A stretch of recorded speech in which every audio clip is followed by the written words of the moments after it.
Okay, Mr. Bear, we are live and ready when you are.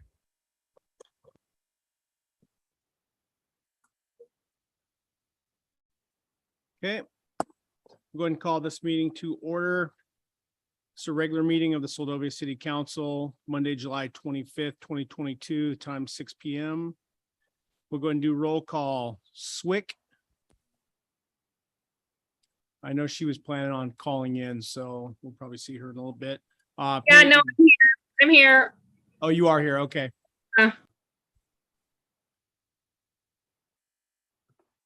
Okay, Peyton. Here. Okay, Nathan. Here. Sweat. Here. Rojas. Here. Kennedy. Here. Okay, we have everyone present tonight. We have full quorum, full council.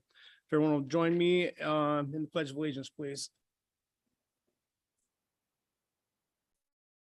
Pledge of Allegiance to the flag.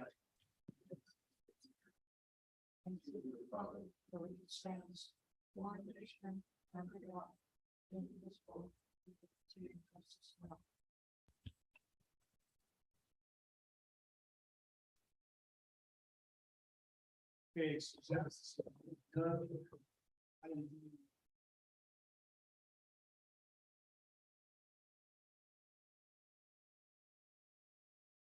A motion to approve the agenda. Second.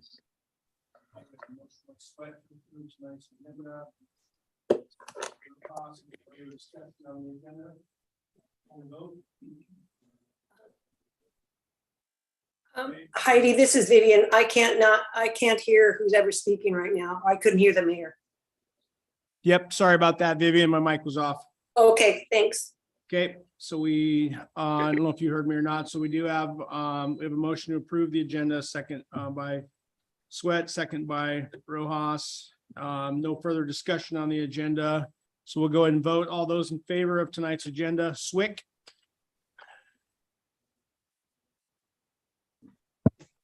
Why did I have to be first? Yeah,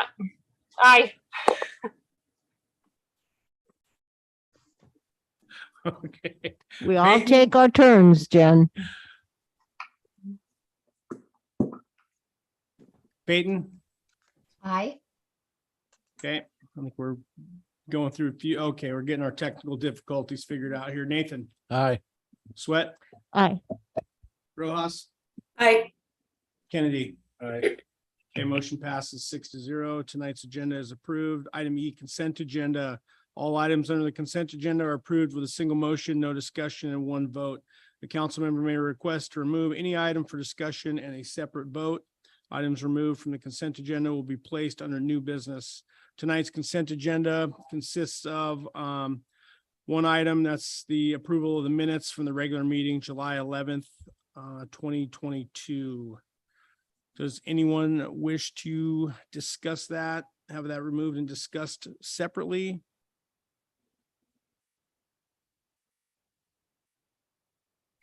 Okay, hearing none, we'll go ahead and look for a motion to approve tonight's consent agenda. I'll make a motion to approve tonight's consent agenda. Okay, do we have a second? I'll second that. Okay, we have a motion by Rojas to approve tonight's consent agenda, second by Kennedy. Any further discussion on the consent agenda before we vote? Okay, hearing none, we'll go ahead and vote on the approval of tonight's consent agenda. All those in favor, Swick. Aye. Peyton. Aye. Nathan. Aye. Sweat. Aye. Rojas. Aye. Kennedy. Okay, motion passes 6-0. The consent agenda is approved for this evening. Item F, mayoral proclamations, none. Item G, public presentations prior notice. Looks like we have one tonight. Catherine Shake, Homer Soil and Water Conservation District, invasive May Day / bird cherry trees in Soldovia. Thank you. Can you hear me? Yep, you Oh, bet. great. Thanks so much for having me. As you mentioned, my name is Catherine Shakey. I'm the Invasive Species Program Manager for Homer Soil and Water, and I coordinate a partnership for the whole Kenai Peninsula that is called the Kenai Peninsula Cooperative Invasive Species Management Area. And I've been in this position about 4 years, and I first came to Seldovia that first summer, and we focus on high priority invasive plants across the whole region that threaten wildlife and fish habitat. And we think we can actually eradicate these infestations still. So reed canary grass, we were down here earlier today working on some reed canary grass at Jackaloff Bay, trying to keep it from filling in the wetland, and some salmon streams are particularly vulnerable to that. The invasive prunus trees, or cherry trees, that I'll talk about tonight are another invasive plant that threatens salmon habitat. There's been some research coming out of UAF that shows that they alter the food web composition of insects that fall into streams. And these plants that are highest priority for us, they really outcompete native vegetation. They're changing the building blocks of the ecosystem, from insects, small mammal habitat, fish habitat, sometimes the soil composition or the hydrology of the soil and the streams. So, and in the case of the invasive cherry trees, they are toxic to moose directly, and there's been documented cases of moose dying in Anchorage. So I'm basically just going to tell you a little bit about a program we've run on the other side of the bay in Homer, and just give you some information and see what questions you have or what you might want to do with that information. So the SISMA, the partnership I coordinate, is state and federal agencies, nonprofits, tribal entities. Here in Seldovia, we've mostly partnered with SVT in doing some invasive plant surveys and some management and control. So the invasive ornamental prunus trees. Prunus is the genus. There's a great example of one right out our window here. This is chokecherry, Prunus virginiana. It does turn red. The leaves turn red in late summer. And then the Mayday trees, or European bird cherry trees, the leaves stay green all through the summer. A lot of people have sentimental value attached to these trees. They've been planted all over Alaska in urban areas since the 80s, and some before then, because they were ornamental trees that grew up here. And the birds, they attracted the birds. The birds spread those cherries 5 miles, we now know at least, and they resprout all over the place. So we have had documentation of problematic infestations in Anchorage, Fairbanks, Talkeetna, and Hope, and a lot of local landowners who are starting to respond and do a lot of community service to help remove them. We did not know what the situation was on the Kenai Peninsula a few years ago. In Homer, anyway, a lot of folks were saying, oh, they don't seem to be a problem. They're not spreading here. That was kind of the public narrative. So we decided to launch a survey in 2020, because we really, nobody had taken the time to look and investigate. So 2020, we launched a survey program. We solicited the public's help. There were a few folks here in Seldovia who got in touch with me about a lot of the prunus trees. So when I came over one day, we were able to map a lot of them pretty quickly. We mapped in all the communities across the peninsula. So Moose Pass, Seward, Hope, Homer. We did not map in Soldotna and Kenai, just because they're so widespread there. It's a, highly urban area with a lot more people that have planted them. But we gained a lot of outreach momentum in communities. We had a lot of folks contacting us at Homer Soil and Water and at the Kenai Watershed Forum in Soldotna. They were running a partner program, and people said, oh, I didn't know this was invasive. How do I get rid of it? And that explains why I'm battling all these seedlings in my lawn every day or every year. We have gotten some funding through the State Division of Forestry for the last 3 years to help provide landowner assistance in removal of the trees. And we still have some of that grant funding now. And we would be willing to offer landowner and city assistance here for removing some of these trees, should you be interested. A little bit more background, we trained a small team of surveyors, and we collected some real basic information that's now available on the statewide portal. It's called the Alaska Exotic Plant Information Clearinghouse. We call it ACEPIC.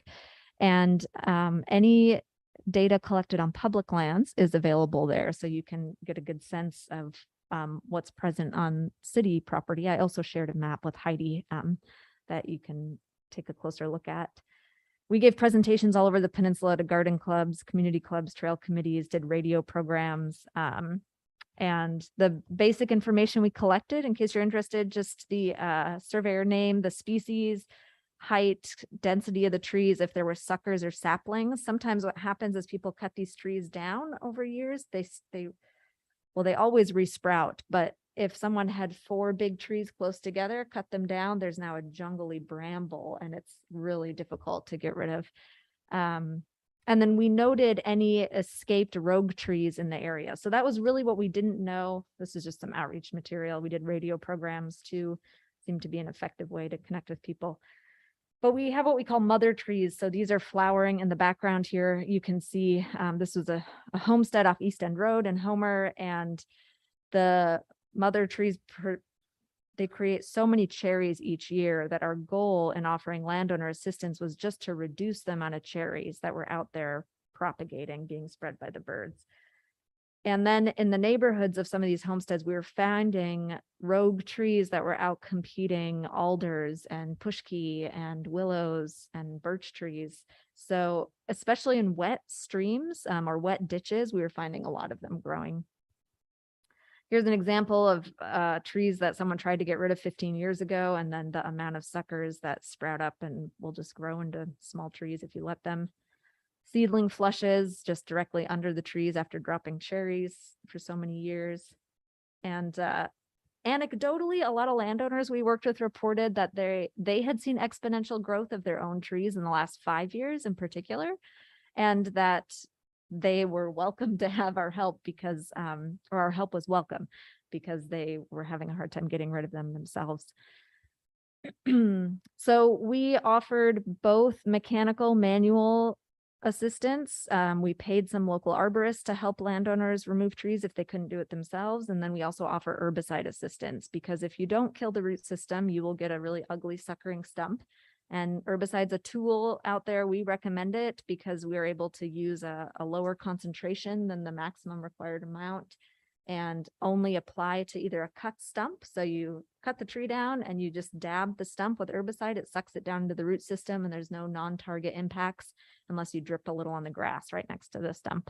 There's another option called a frill treatment where you hack into the tree and then you just inject some herbicide and the tree brings it down into the root system and it kills the tree standing.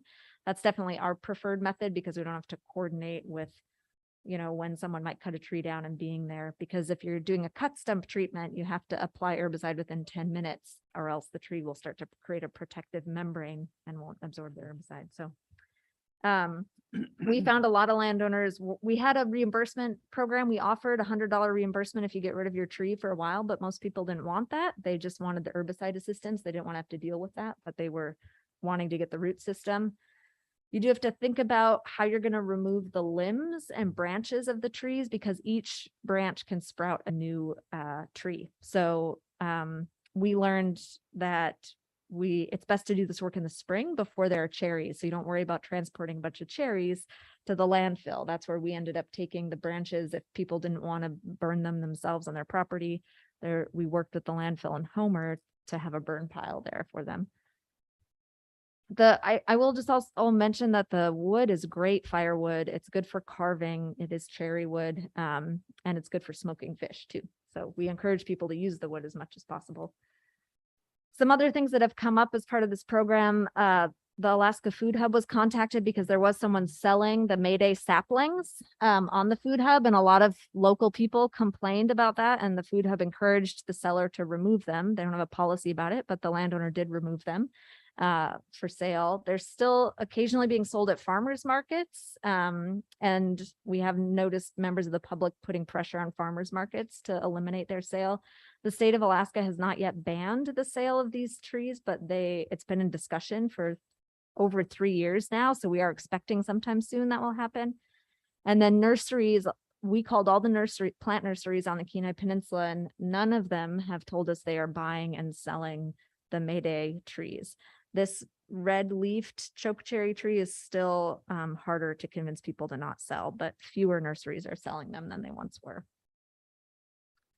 So with that, I guess I just wanted to show a few pictures of some of the landowner assistance we offered, hiring arborists. The blue dye shows the herbicide treatment. We did experiment with chipping the wood too in the spring. That seems to be okay. You don't want to spread the chips around everywhere because you could still get some new infestation sprouting. But that is a good way without the cherries to deal with some of the limbs. The Kilcher homestead, we cut down about 20 mature mother trees there and then big thickets of bramble. Here's some before and after shots. This is a property in Homer that was neglected for 20 years and we cut it down and, oh, look, there's a house. And just some results. We had 27 properties participate, over 90 trees removed in the Homer area alone. And we were able to leverage a lot of landowner match for some of our grants through their contributions too. So I've got just a couple more slides. We often use this invasion curve in the invasive species profession, which shows the best cost-effective strategy is prevention. After that is early detection and rapid response. So we think that on the Kenai Peninsula, just on the outskirts of the urban areas or in small communities like Seldovia, we're in that sweet spot for early detection and rapid response. If we get rid of these trees now before they spread further, it's cost effective to do so. Something like orange hawkweed in Seldovia is way at the right side of this graph. The public is very aware of this flower. It would be very expensive, time consuming to manage it. You probably aren't going to get rid of it at this point. So we try to catch those invasions when it's still feasible to get rid of them. So this is just an example of, across McNeil Canyon from the Kilcher Homestead, they've noticed some of these trees sprouting up on the bluffs where clearly birds transported them and brought them over there. So some of our survey data, just at a glance, all the red dots are places where we found trees, and we can zoom in on that data wherever you might be interested. This is just kind of old information about the survey data. And then we were able to overlay that data with vulnerable habitats. So like I said, we're interested in protecting salmon streams and moose habitat because those are the most vulnerable species to this. So we're working with Moose Habitat Inc. across the bay to remove cherry trees that have invaded some moose calving grounds, and looking at just what areas that are more vulnerable. And so the last 2 years and next year, we're putting effort into removal on public lands. We have grant funding to do that and to help these smaller communities offer landowner assistance when they think they can actually get rid of most of the trees in the community. So with that, this is just the Kenai River. We removed some from the Kenai River. A few more lessons learned. Fall is not a good time to remove the Prunus trees due to the ripe cherries and the potential to spread them. Disposal of the limbs was the most time-consuming part of this project. If you're having to bundle them up, put them in a truck, haul them off somewhere. So another reason to do the injection, the herbicide injection, and kill the tree standing first. Then you can cut it down and not worry about it resprouting anywhere you put it, and you can still use it as fireweed or as firewood, no problem, or for carving projects. Chipping the limbs worked pretty well. Just do it early and just monitor the piles to make sure they don't sprout. Education on herbicide and offering that cut stump treatment really motivated a lot of landowners to act and remove their trees. Many landowners who contacted me did not know the Mayday and choke cherry trees are invasive. Nurseries seem generally concerned and grateful for the heads up that the state is considering listing the species as prohibited. We just are struggling to reach, online venues or big box stores like Home Depot or Lowe's, which do sometimes sell these trees. So with that, bird cherry trees are spreading on the Kenai. We know that now. They threaten moose and salmon habitat. We are removing infestations next to vulnerable habitat in Seldovia. If you would like our help, we would be interested in having more conversations. I think that's it. Thank you. Okay, thank you, Catherine. Appreciate that. Any questions from council? Questions or comments from anyone? Yes, I have a Mr. question. May? Oh, go ahead, Vivian. Yeah. Oh, sorry. Yeah. Thank you for the presentation. Do you have on note or on paper in front of you how many species of trees in Seldovia that are on city property or just in Seldovia between the May tree and the choke cherry? I don't have those numbers off the top of my head, but just from my memory, I think there are a handful on city park lands, not too big, so it wouldn't be much work to get rid of them. And there are a few in right of ways along the road, some rogue ones that we found. I will mention that there are something called Prunus mackii planted right along the waterfront, the ones with the reddish golden bark. Those are not as problematic as the two I've been talking about. So at this point in time, we aren't recommending people get rid of those cherry trees with the red bark. Okay. And could you please go over the fear of which plant which invasive tree is the one that can be dangerous to salmon stream? And how is that? Oh, go ahead, sorry. Oh, yeah, sure. So both the Prunus patus and the Prunus virginiana, so the red chokecherry and then the Mayday or European bird cherry tree, those are all common names. They both have been found growing in monoculture thickets along creeks in Anchorage, where they've been well established for years, and they've outcompeted all of the understory and in some cases the trees along the banks of Chester Creek, Campbell Creek. And they have, the UAA and UAF have done some studies there, and they have shown that obviously it is altering the plant composition along the streams, but UAF specifically studied the insects that live on those alders, especially, and fall into the stream and then feed the baby salmon. So the composition of those insects was changed by having a monoculture of these invasive prunus trees along the streams. So we don't know the exact impact of that, but we can say that it's a threat to the food source for the juvenile salmon. Okay, thank you very much. Thank you, Mayor. Yep, go ahead, Bobby. Yeah, thank you for giving this talk. I have a couple questions. Just for my own personal, are willows and the mountain ash invasive? Good questions. We have over 35 species of willows that are native to the state of Alaska. So those are a very fundamental building block for, all of our wildlife and therefore fish also.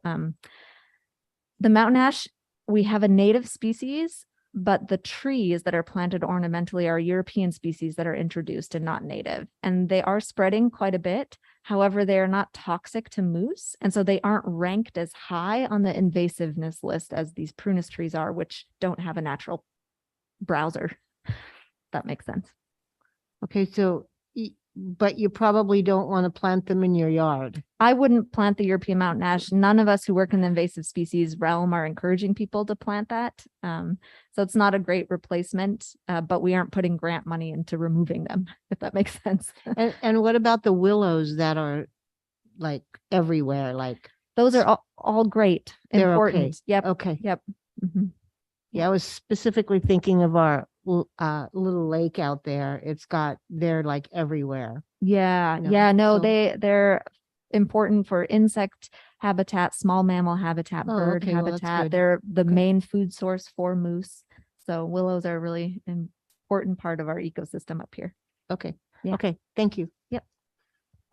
I had a quick question for you. The other one, big one that we see a lot around here is, and I don't know if they're what the proper name for it is, but I know that I call it the Russian poppy.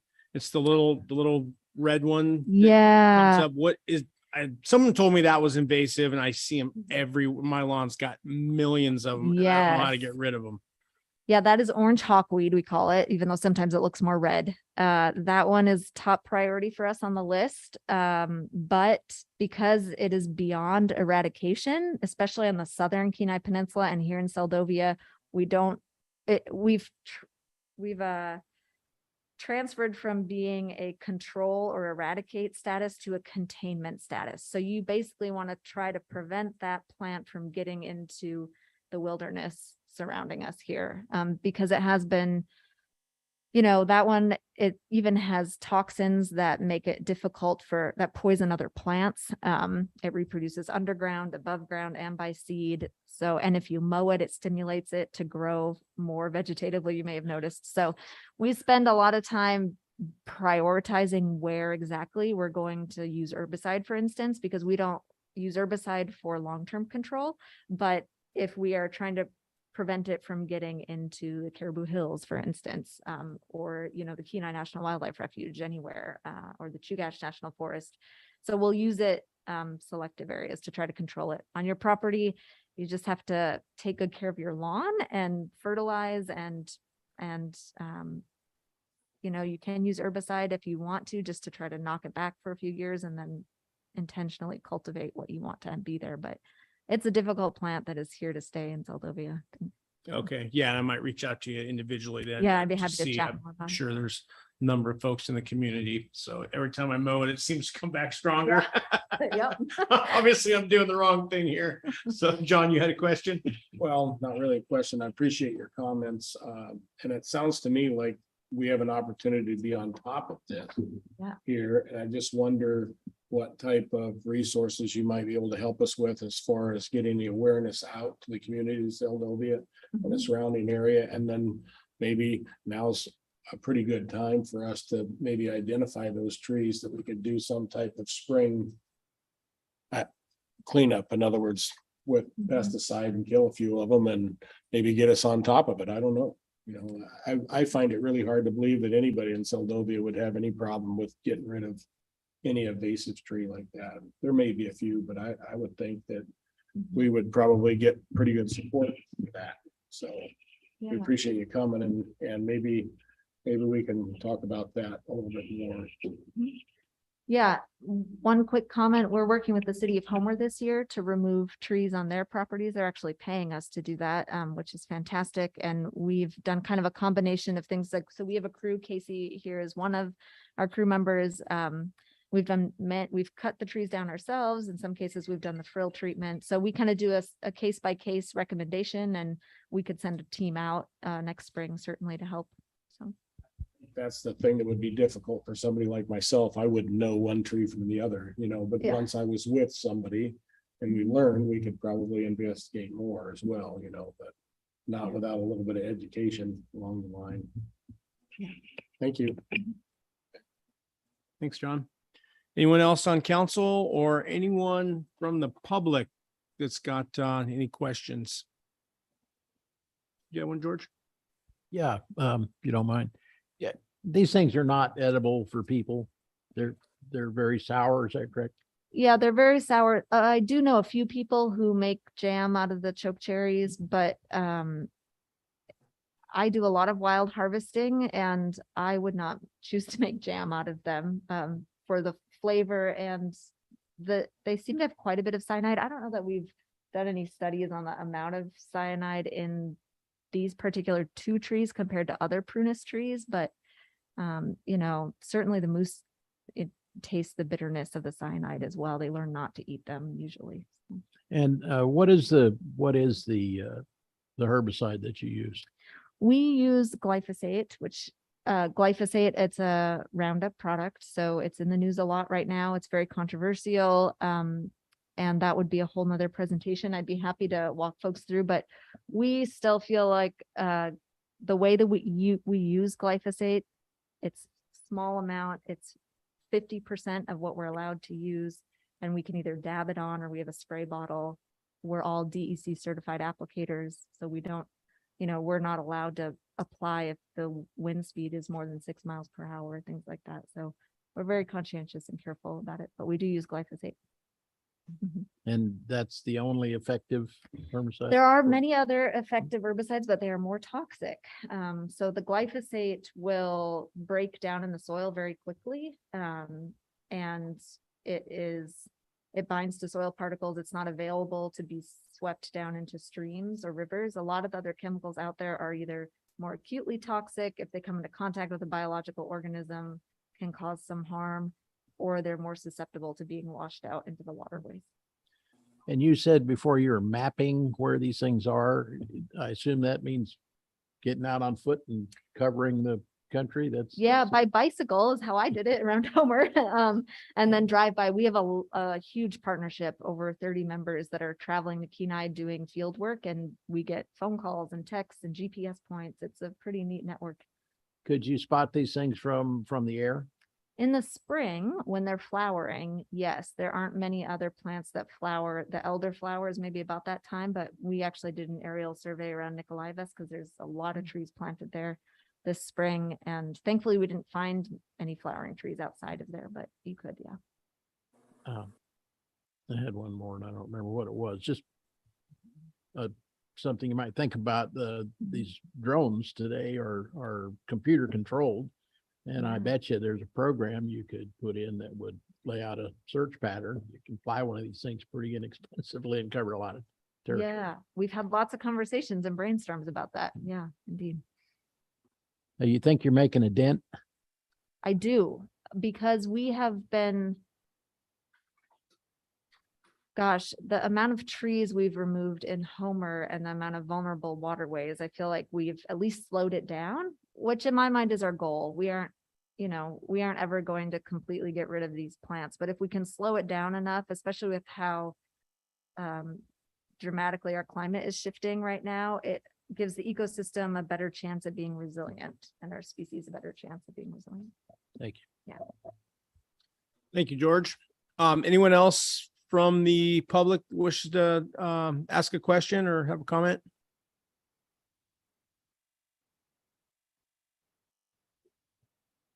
Not seeing any other hands at this time, Mr. Mayor. Okay. All right. Well, that'll conclude the presentation tonight. Thank you, Catherine. Appreciate you guys coming over and taking the time to present and share with us. So yeah, and encourage anyone that's got needs any additional information to reach out to you guys. And so appreciate that. Thank you. Item H, public presentation for items not on the agenda. Do we have anyone from the public that wishes to speak, Heidi?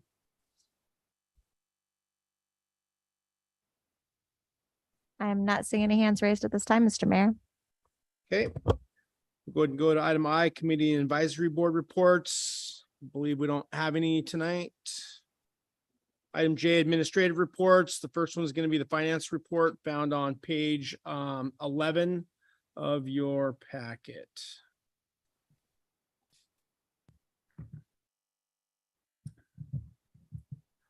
Good evening, Mr. Mayor and Council. This is Jan. Can you hear me okay? Yep, we got you, Jan. Well, greetings and happy midsummer. I'm gonna just, I guess, concentrate on the narrative report tonight. You notice I do have both, being so early into FY 22 or 23, it made more sense to me rather than doing a report of, here we are basically 24th of the way through the current fiscal year. It made more sense to concentrate on an overview of the just completed fiscal year. And so everything is focused on FY 22. You'll notice that you do have in your packet both an accrual basis and a cash basis report. So accrual basis, of course, is what our auditors and accountants look at. That's kind of the typical government finance method, is looking at accrual. For our best practices score through DEC, we are required to do a cash basis report for the year. And so since I had that information anyway, because I had done it for the best practices, I decided that it made sense to go ahead and complete it for FY 22 and show it to the council as well. So that's why you have both versions of the report there. And I did find it interesting to compare the two. But I'm mostly going to go through the narrative reports, and then we can touch base on accrual and cash as we go through there. So the first thing you'll notice is AMLIP. One thing that I've noticed the last 2 or 3 months, as I'm sure you remember, with our AMLIP accounts, we were typically getting interest rates of about somewhere in the $6 to $6.50 range per month on that account in total. The last couple of months, that number has increased substantially, where we're now seeing $200 to $300 per month in interest. In your report, you're going to see the numbers as of June 30th. So we had 540,000 and change in the principal. The major maintenance and repair fund has gone down because we transferred out of there the remote seller sales tax in the amount of approximately $21,000 that had been designated for general fund purposes, and so that's been moved out from AMLIP into the Wells Fargo account, and so that's the reason for the reduction in that account. ARPA funds still generally unspent. We've accumulated a little bit of interest there. We have allocated $15,000, as you know, for grant development, but we haven't actually made any payments yet. And so that amount is still sitting in principal. And same thing with the Rasmussen Cemetery grant funds. That entire amount is still sitting in the AMLIP account. That account has been mostly expended. There's still, about $1,200 or $1,300 left to spend in that. Those funds have come out of Wells Fargo business checking, and so they will be, the Wells Fargo account will be reimbursed from AMLIP soon. So you'll see that line item here disappear in the next couple months as that grant finishes out.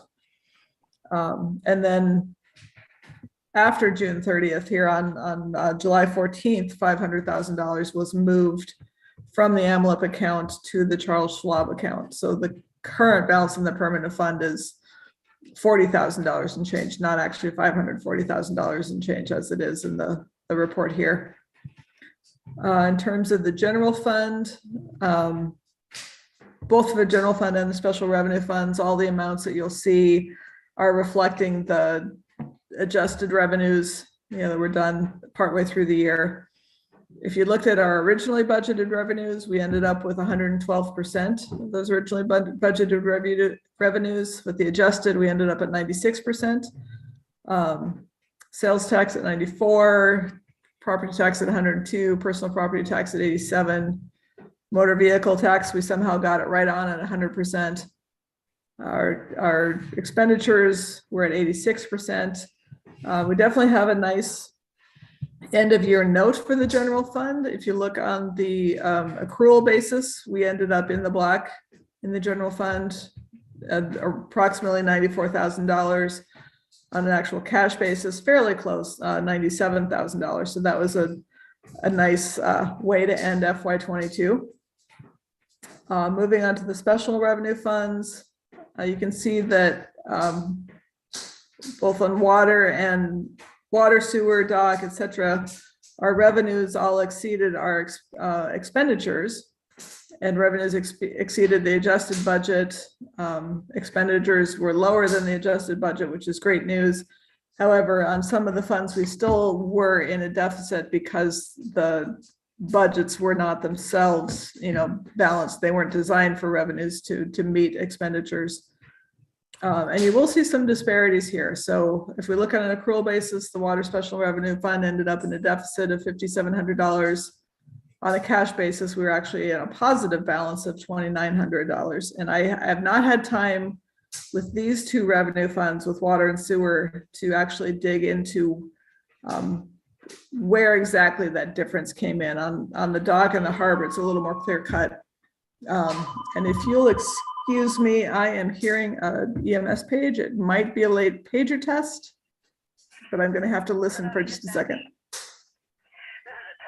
Okay, it is a test page. So sorry about that interruption. Normally those come at 6 o'clock on Mondays, but tonight it came at 6:30. So yeah, so sewer, again, you can see the cash basis versus accrual. The dock special revenue fund, that's obviously a little more clear cut. We're all aware of the deficits that came in when the Tustamina was delayed. On a normal quarter where the Tustamina is coming in 2 or 3 times a week, when we bill out for that quarter, we're generally billing in the realm of about $20,000.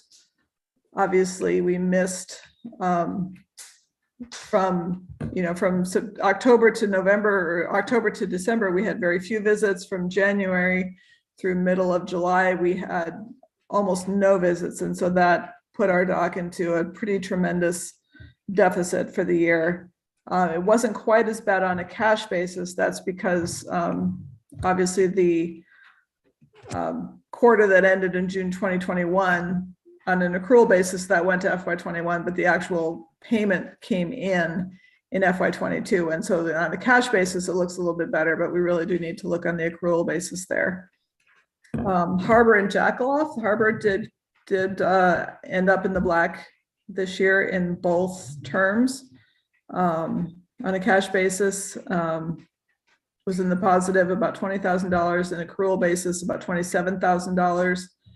The difference here, as well as in the boat haul out, is because of delinquent accounts. Obviously on an accrual basis, when we're sending bills out, those are recorded as revenue received, even if the payment never actually comes in. And we do have an issue in the harbor with that, particularly with those transient visitors, the ones that come in, especially on a weekend on the shoulder seasons when there's no one in the harbor office.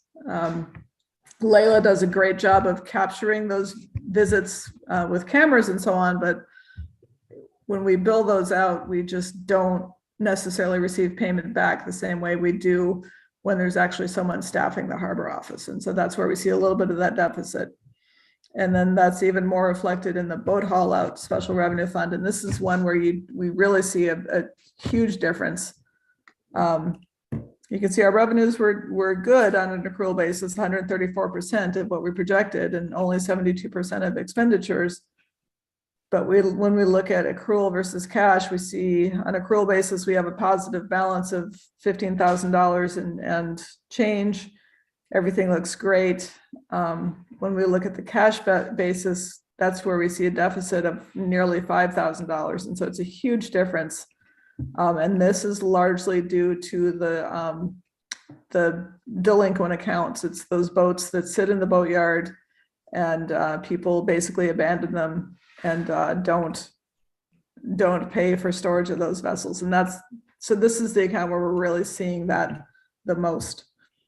In terms of the grants, you can see with the small project, once again, nothing's been expended here, but we have had a approval of the reappropriation of this grant. We're just kind of putting the last paperwork together, treating it basically as a whole new grant. And so we'll get a new grant agreement. I just heard from the person managing this in the last couple of days. We should see that paperwork fairly soon, and we should be able to actually get some movement going forward on that grant and get some action and get that spent out, which will be good. That is a reimbursement grant, so that's not monies we've received that we need to spend out. Those are funds that will be coming to us once the grant is done. The ARPA grant, we already kind of addressed that. We've allocated $15,000 for grant writing services through CRW. They have been working, but we have not actually expended anything there. Senior meals, currently we're showing a deficit of $2,000 in that grant. I'm working on the final reports for that right now. But again, this is a reimbursement grant, and we anticipate the final reimbursement to just about offset that $2,000. So that should end up being fairly even. Same thing with the Alaska Highway Safety Grant. We have expended all the grant funds. We should be receiving the final reimbursements fairly soon. And let's see. We've been shifting some, as you look at the spreadsheets, if you really pay attention to the end of year spreadsheet versus some of the previous ones, you'll see that some amounts have shifted. Some things that were over budget are now under budget and vice versa. That's because I spent some time once the fiscal year had closed out moving some liability insurance, workman compensation, audit fees, and so on. So that because the allocation percentages that I had and was working off of didn't necessarily match the amounts that had been allocated through the budget. And so I worked backward and shifted things so that they did match the budget. And that's why you'll see some things that were over budget no longer are. And one thing that kind of doing the end of the year exercise brought home to me that I would just like to kind of put on your radar for when we do the mid-year budget adjustment is that what we tend to do with the liability insurance, audit fees, et cetera, is kind of divide them up and spread them evenly among the different funds. And that doesn't really take into account that the funds are not all the same size. Things like the harbor that bring in a large amount of revenue are paying the same amount as things like sewer, which generates a much smaller amount of revenue. And so it's just something that I would like to offer for your consideration is that possibly at the mid-year adjustment that rather than spreading the costs evenly across those funds, that we make those proportional. Because even though the budget is allocated to meet the expenses, the revenues don't necessarily, the revenues are still what they are. The sewer is just not going to bring in necessarily the same revenue as the harbor, et cetera. So those are kind of my thoughts for tonight, and I am open for any questions that you may have. Thank you, Jan.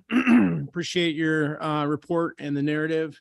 Any questions from council? Mr. Mayor, if I may. Yeah, go ahead, Vivian. Yeah, no questions. Jan, you sounded really confident in your report to us. I really appreciate that. Sounds like you're really getting a good handle on things. Is there anything in our budget that you would like to give us a heads up other than what you've mentioned so far? Anything that you're looking at that we should be maybe looking at, or do you feel pretty confident where we are? Honestly, it's a little bit early in the fiscal year, and June and July are kind of a whirlwind with closing out one fiscal year and getting everything in place for the new one, that I haven't had a chance to really sit down and look at things other than I do think that maybe reallocating those expenses so that they're proportional to the size of the budget for the special revenue funds might be something to consider. Okay, thank you. Thank you, Vivian. Anyone else? Questions or comments?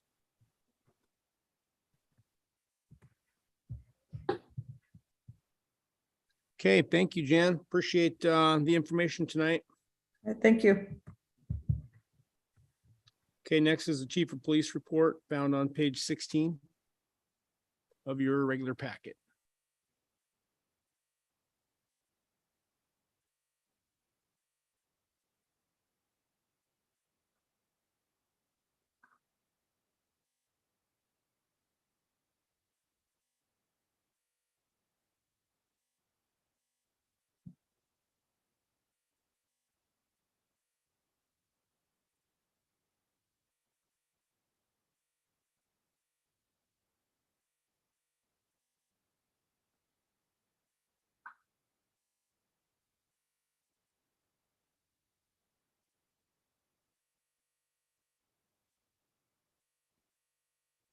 Anyone have any questions or comments on the Chief's report tonight?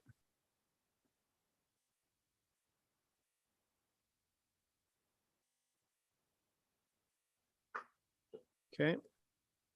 Yeah, I noticed there's one thing in here where he's touching on the people running across the runway. I think everyone is seeing a number of people still going across the runway to go over and fish and stuff at high tides and stuff. So obviously he's looking at that. Talks about it being illegal and also very dangerous. Looking at possibly putting up some signs, et cetera, et cetera. Looks like he got a little bit of assistance from the troopers when he was out as well, so. Okay. Next item will be the Harbor Master's report, and that'll be found on page 18.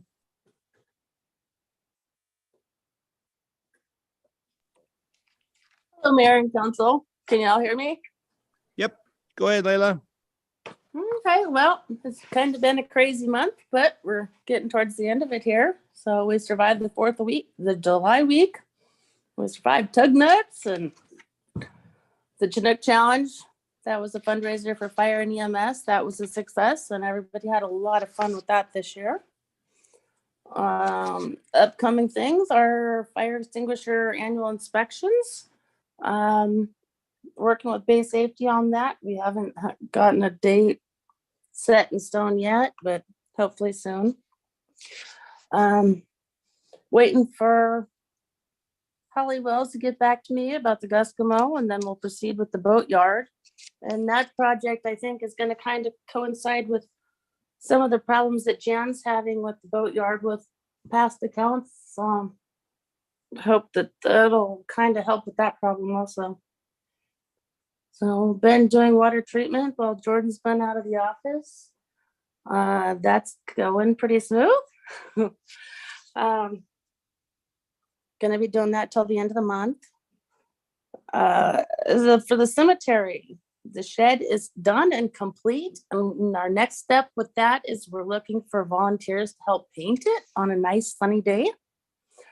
So if anybody's interested in that, have them get a hold of me. And finishing up purchasing equipment and closing out that grant with the Rasmussen Foundation. Any questions?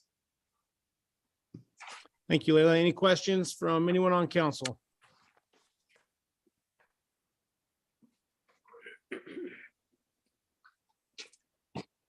Hey, Layla. Yeah. I have a quick question. It's kind of a silly one. back in the day, the fire department used to have the paint that was used on the hydrants. So people would just kind of like, they'd go down and say which hydrants they were going to paint, and then they'd pick up a color. Does the department still do that? Are they willing to do that? What's the deal there? That would be a good question for Rachel. I do know that we have a local volunteer that's been doing that, but I'm not very familiar with how that's being done, but Rachel would know. Okay. Copy that. Thanks. Oh, thank you.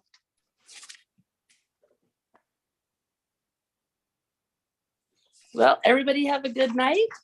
And if you have any other questions, just get a hold of me. Thank you. Okay, thank you, Layla. Appreciate it.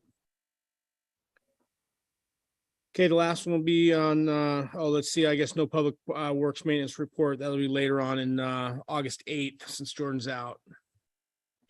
All right, that'll conclude item J, which is the administrative reports. Item K, public hearings, ordinance 23-02, and ordinance to the city council of the city of Soldovia, Alaska, amending Soldovia Municipal Code Title 7 by amending chapter 7.04 animal control to general provisions, adopting chapter 7.08 licensing, 7.12 impoundment, and 7.16 control and confinement of animals, 7.08 licensing, 7.12 impoundment, and 7.16 control and confinement of animals by repealing, reformatting, and amending sections 7.04.030 through 7.04.100, 7.04.100, 7.04.120, 7.04.140, 7.04.150,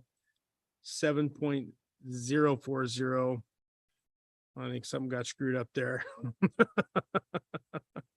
Okay, to chapters 7.04 general provisions, 7.08 licensing, 7.12 impoundment, and 7.16 control and confinement of animals, repealing sections 7.04.110 and 7.04.160, and amending 7.04.020 definitions. This will be found on page 22 of the regular packet.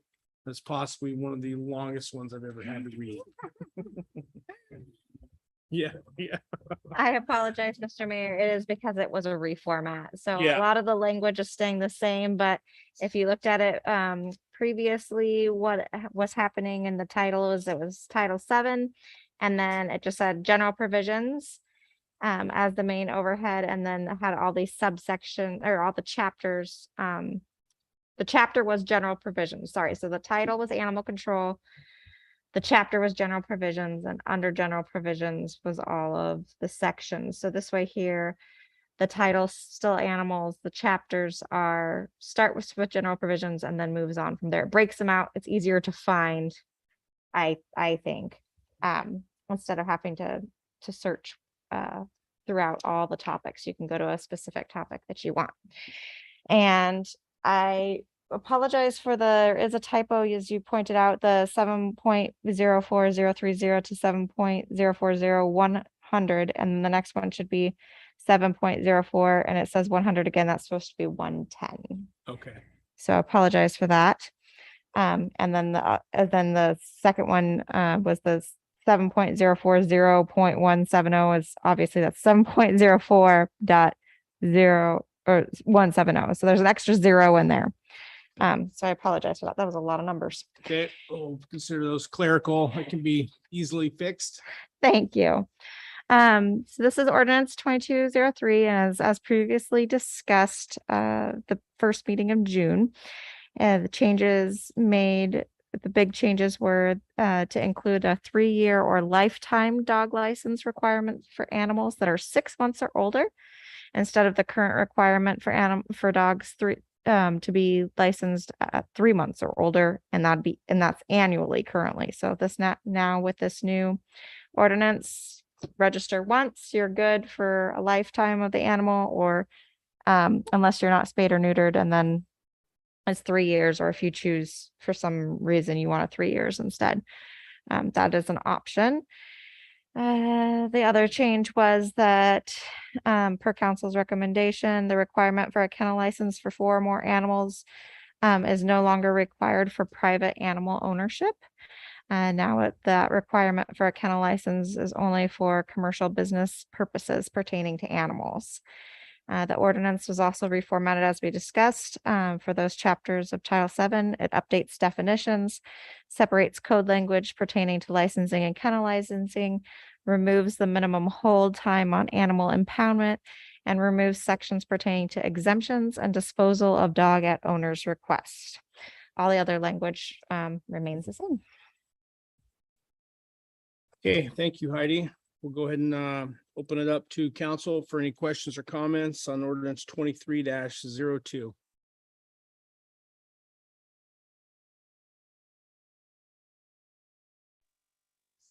Yeah, Mr. Mayor, could I say Yep. something? Go ahead, Jennifer.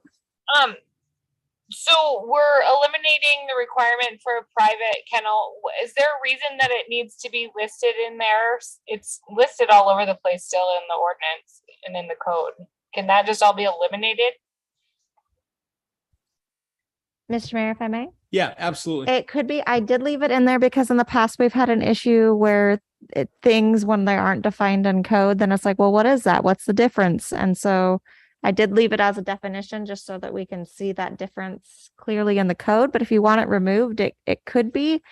It's just left so that we could hopefully more easily identify what is private and what is commercial.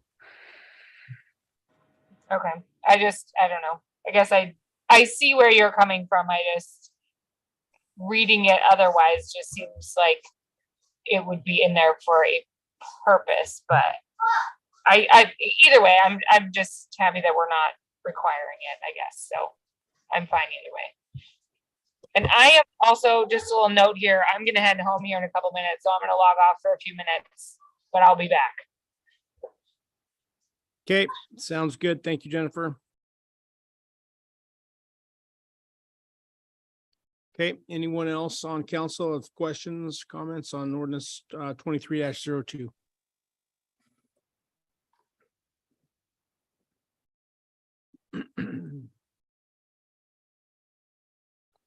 Okay, we can go ahead and turn to the public, see if anyone from the public has any questions or comments on ordinance 23-02. I'm not seeing any hands raised at this time, Mr. Mayor. Okay, we'll go ahead and bring it back to council for final action on the rewrite on the animal control ordinance. Mr. Mayor, I'll make a motion that we adopt ordinance 23-02. Second it. Okay, we have a motion by Rojas to adopt ordinance 23-02. We have a second by Sweat. Any further discussion before we vote? Okay, we'll go ahead and vote. All those in favor, Swick, Aye. Peyton, Aye. Nathan, Aye. Sweat, Aye. Rojas, Aye. Kennedy. All right. Okay, ordinance passes. That's ordinance 23-02 with a vote of 6-0. Okay, item L, unfinished business, none. Item M, new business. Jennifer, are you gonna go, you're gonna run home now then? I can stay. Okay. Yeah, it's fine. Okay, all right, we'll go ahead and now we are discussion on item M1, discussion on paid parking proposal. Rojas and Nathan, this will be found on page 53. I have a question before we go any farther, though. I need to get some cleared up on this. So there was a motion made at the last meeting that I was gone. There was a motion to postpone to time certain. It failed 2-3. So I've been searching in here trying to figure out what happens when that type of a motion fails. So I'm wondering if I can get, if you happen to know, okay, that would be good. If you could clarify that for me, that would be good. Yes, thank you, Mr. Mayor. So it does specify in Seldovia Municipal Code that Title II, 2.04050 meetings quorum. B, that 4 affirmative votes are required for the passage of an ordinance, resolution, or motion. So it failed, even though there was a majority, because there wasn't 4. However, it also specifies under SMC 2.04065 meetings agenda that B, that the mayor or other council members, city clerk, city attorney, or city manager may request that a discussion item be placed on the agenda of a regular council meeting. And such a discussion item shall be placed on the agenda of the regular council meeting requested by the sponsor. And so this proposal being brought forward is more information being brought forward by a council member that they're presenting their own proposal and adding language to what was already presented. And also so new information, and also that there wasn't a full council. There was members of the body missing last time. So it's being able to be presented with new people, new information. And that's how that worked. Okay. So new information and basically full council. Okay. If it was the same topic, that would have been a little bit different. I mean, it's still the same topic, but if it's the same information, that would have been a little bit different. But because it's it's a new proposal, it's a proposal sponsored by these individual council members. With Okay, additional yeah, and that's what I information. just want to make sure that there's not, some sort of intentional end run here, or whatever may be the cause here, but. Yeah. If it Okay, were- yeah, so then we'll Miss- continue on and look for the new information. And if I may add, if it would have been postponed indefinitely, that's the kill buster right Correct. there. Yeah, it was time certain, so. Yeah. Okay, sounds good. And then, so this is gonna be found on page 53 of the packet, and then we'll go ahead and have presentation by staff or council. Who wants to run with this one? Go ahead, George, go ahead. Okay, 2 things. One, we touched on a little bit with Heidi, but the full council was not present anyway, I think we would have passed that last time if we had everyone there, but that's water under the bridge. What I asked to do was add a sunset clause to this. It seems that much of the stumbling block to this was lack of information about who would be affected by this, how much money it would raise, and so forth. So let's try it for 1 period. Obviously, not much is going to happen this summer, but if we put a sunset clause on it as, say, next November, we can look at it again, and if it produced a decent amount of revenue, didn't inconvenience too many people, it wasn't a big flap, we could go ahead and reinstate it. If we do nothing at the end of next November, it'll just go away. So maybe that will assuage some of the folks that weren't too happy about it. Mr. Mayor, if I may. Okay, thank you, George. Yep, go ahead, Vivian. Yeah, right. So the new information, when we left the last meeting, I felt that it did not address my concerns about parking fees. And so going down this list of what we propose, number 1, the no fee charge to leave vehicle while paying mortgage fee. That was presented previously to the council to help out those who had a problem with people who are paying mortgage fees, also having to pay parking fees. That was in the original that was proposed from the staff. Item 2, that's already in our ordinances already. Item 3, this is where it gets a little bit different. The unpaid parking lots south of the refuse shed, that would be from 3 days to 30 day, because in the 48 hours, that's covered in the unpaid parking. So I was trying to figure out, okay, for people that are going from the 3 day to the 15 day, or 3 days to 8 days, 5 days of parking, or whatever they might be doing, let's have an option for that. And I'd also propose a flat rate fee for vehicles, just to make it easier. We didn't need to do footage and have that calculation of size of vehicles. I didn't think so. So a daily rate, or people have the option of monthly. If it was cheaper for them to do monthly and they're going to be there for 16 days, then maybe that's what they want to do. I was trying to make it a simpler format for people to understand, just flat rate to park in the area, and that the city could possibly gain some revenue. And then, of course, encouraging the long-term storage, which we already have, but we need to make it work. We need to have people not leave their vehicles in the unpaid parking area. We need to have them either take them home or use our lots that we have set aside for that.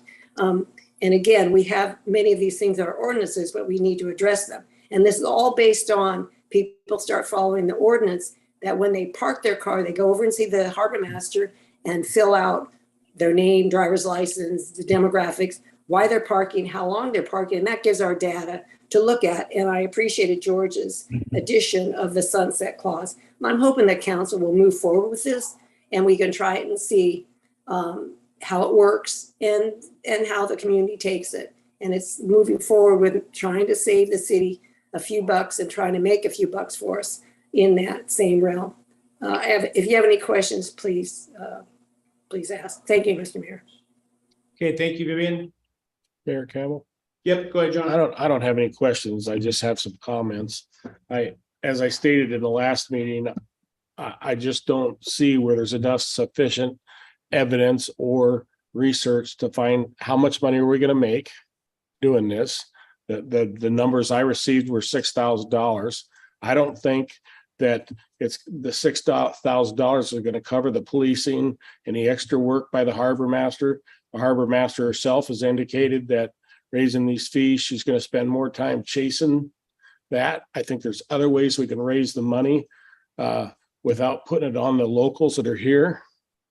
And there's many, many other ways we could be raising this money. I think we need to look bigger picture.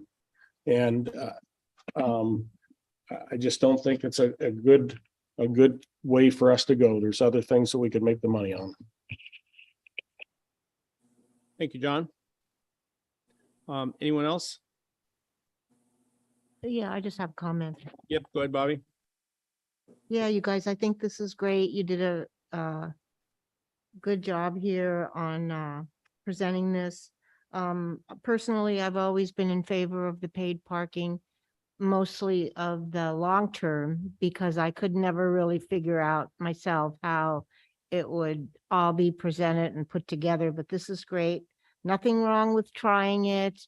And like George said, for that sunset clause, and see what happens. It might be a bust and it might not. We're not going to know unless we try. Thanks. Okay, thank you, Bobby. Anyone else? Harmony, you want to say anything or should I jump in here? I'll Before I wait get- till it comes back. You can go ahead. Okay. Yeah. So John, you pointed out, someone said that we were gonna make 6,000. Well, the net of it was like 2,000.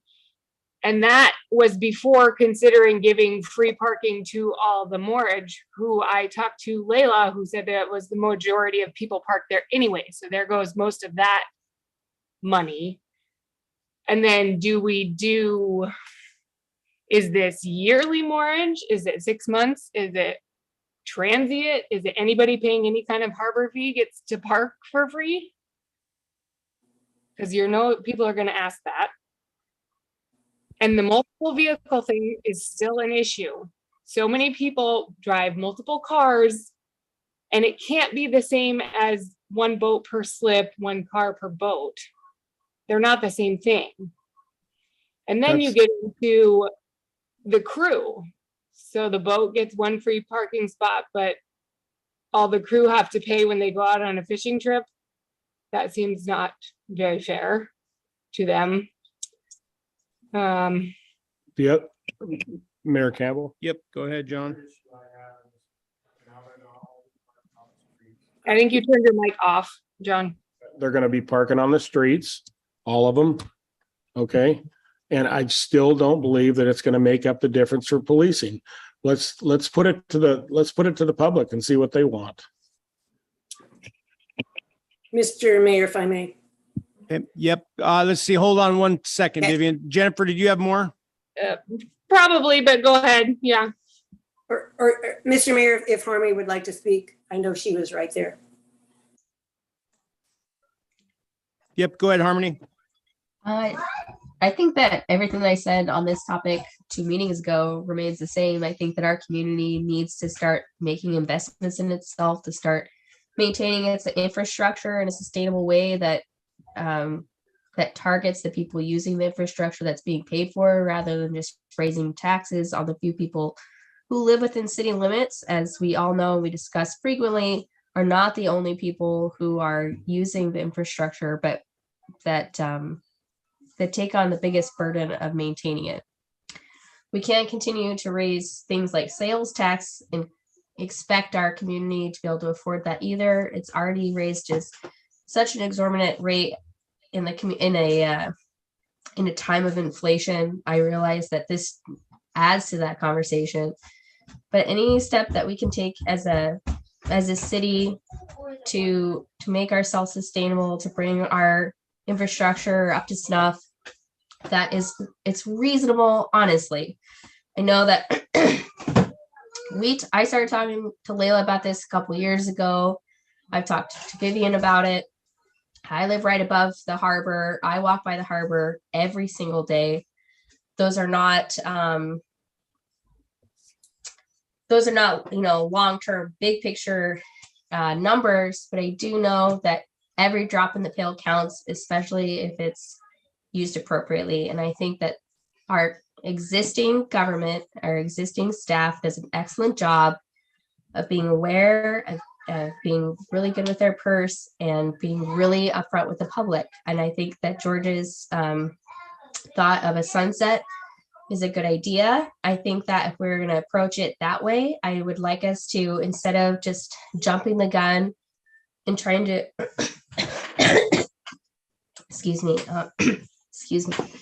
I'm trying to get it going for just the last month of summer here. Maybe we do a really good job of hammering out what it'll look like for that fee schedule for the coming summer and implementing that in April or May of 2023.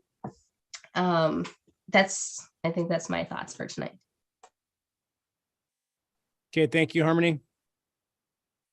Mr. Mayor, if I may. Yep, go ahead, Vivian. And just to clarify a couple of things. One, I think all council members need to understand that in our ordinances, we already have an ordinance that says people who park in that unpaid parking area should and will go check in with harbor master. That alone has her doing documentation, whether she collects money on it or not. We need to find out, and that's wonderful data for us to have.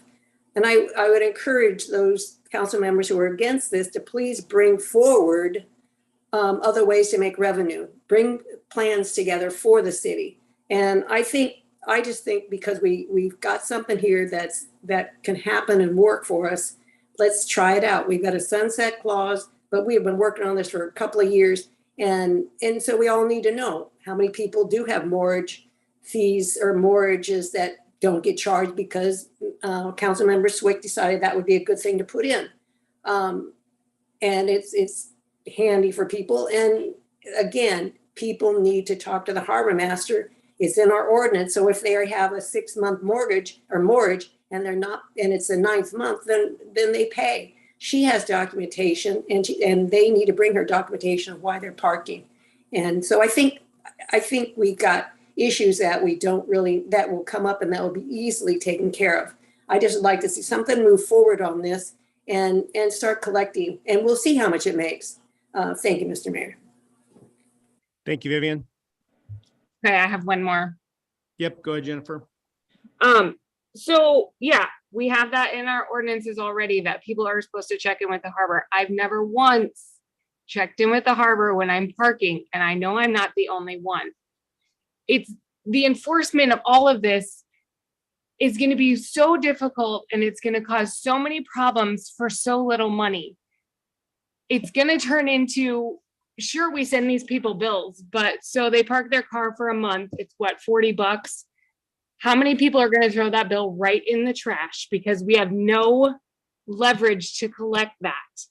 I don't know how many bills that I sent when I worked there that I almost paid myself with my personal credit card so I didn't have to stub it one more time and mail it one more time to people that I see every day, that we had no leverage. It was discontinued service, but they still live here. They just didn't need the city service anymore. And I mailed it every day for 6 years. And it's too piddly to send to collections. You can't waste your time on that. Jan just said that we already have a problem with transient people in the harbor not paying their delinquent bills. We have a problem with people in the boatyard. The difference in the cash and accrual was like $10,000 for the boatyard this year because of delinquent people in there. We have no leverage to collect from these people. It's gonna be an issue, one that's gonna be bigger than the money that it's potentially going to bring in. I've said my piece. Okay, thank you, Jennifer. Anyone else? All right, I'll chime in on this. Yeah, I'm the same way. I think I said this before. I'm kind of on the fence on this. I'm not opposed to, trying to increase and get some additional revenues off of the parking, but I think if we do the parking, and I have no problem with that, but this season's lost. Two things that can't happen is we cannot rush legislation through or an ordinance through if it's not complete. We've done that before and it's bit us in the butt. So if we're going to do it, we need to address anything that is still hanging out there. Some of the questions that were brought up on, exactly what qualifies for the non-payment or the discount, the multiple cars. And then all of our lots need to be addressed because I already see it right now and I'm not going to point it out, but there's already people that are parking on the street and parking in other city lots because that lot is so full down there right now. We're all scenarios, everything that we can think of, it needs to be, if we're going to do this and charge the public, it needs to be done correctly. All this $2 and $3 and $1.61 per foot, none of that makes sense to me at all. None of it. If you're going to do this, it needs to be some sort of permit. It's not even paid parking. It's a permit fee for the city lots. It's a flat fee, figure it out. And it's something that anyone in the city can enforce in terms of identifying, number one, whether they have a permit or not, regardless of how many days they've been there. There's going to be some enforcement issues for sure. We have to think about seriously, if we're going to do this, how are we going to enforce it? And what are we going to do under these scenarios?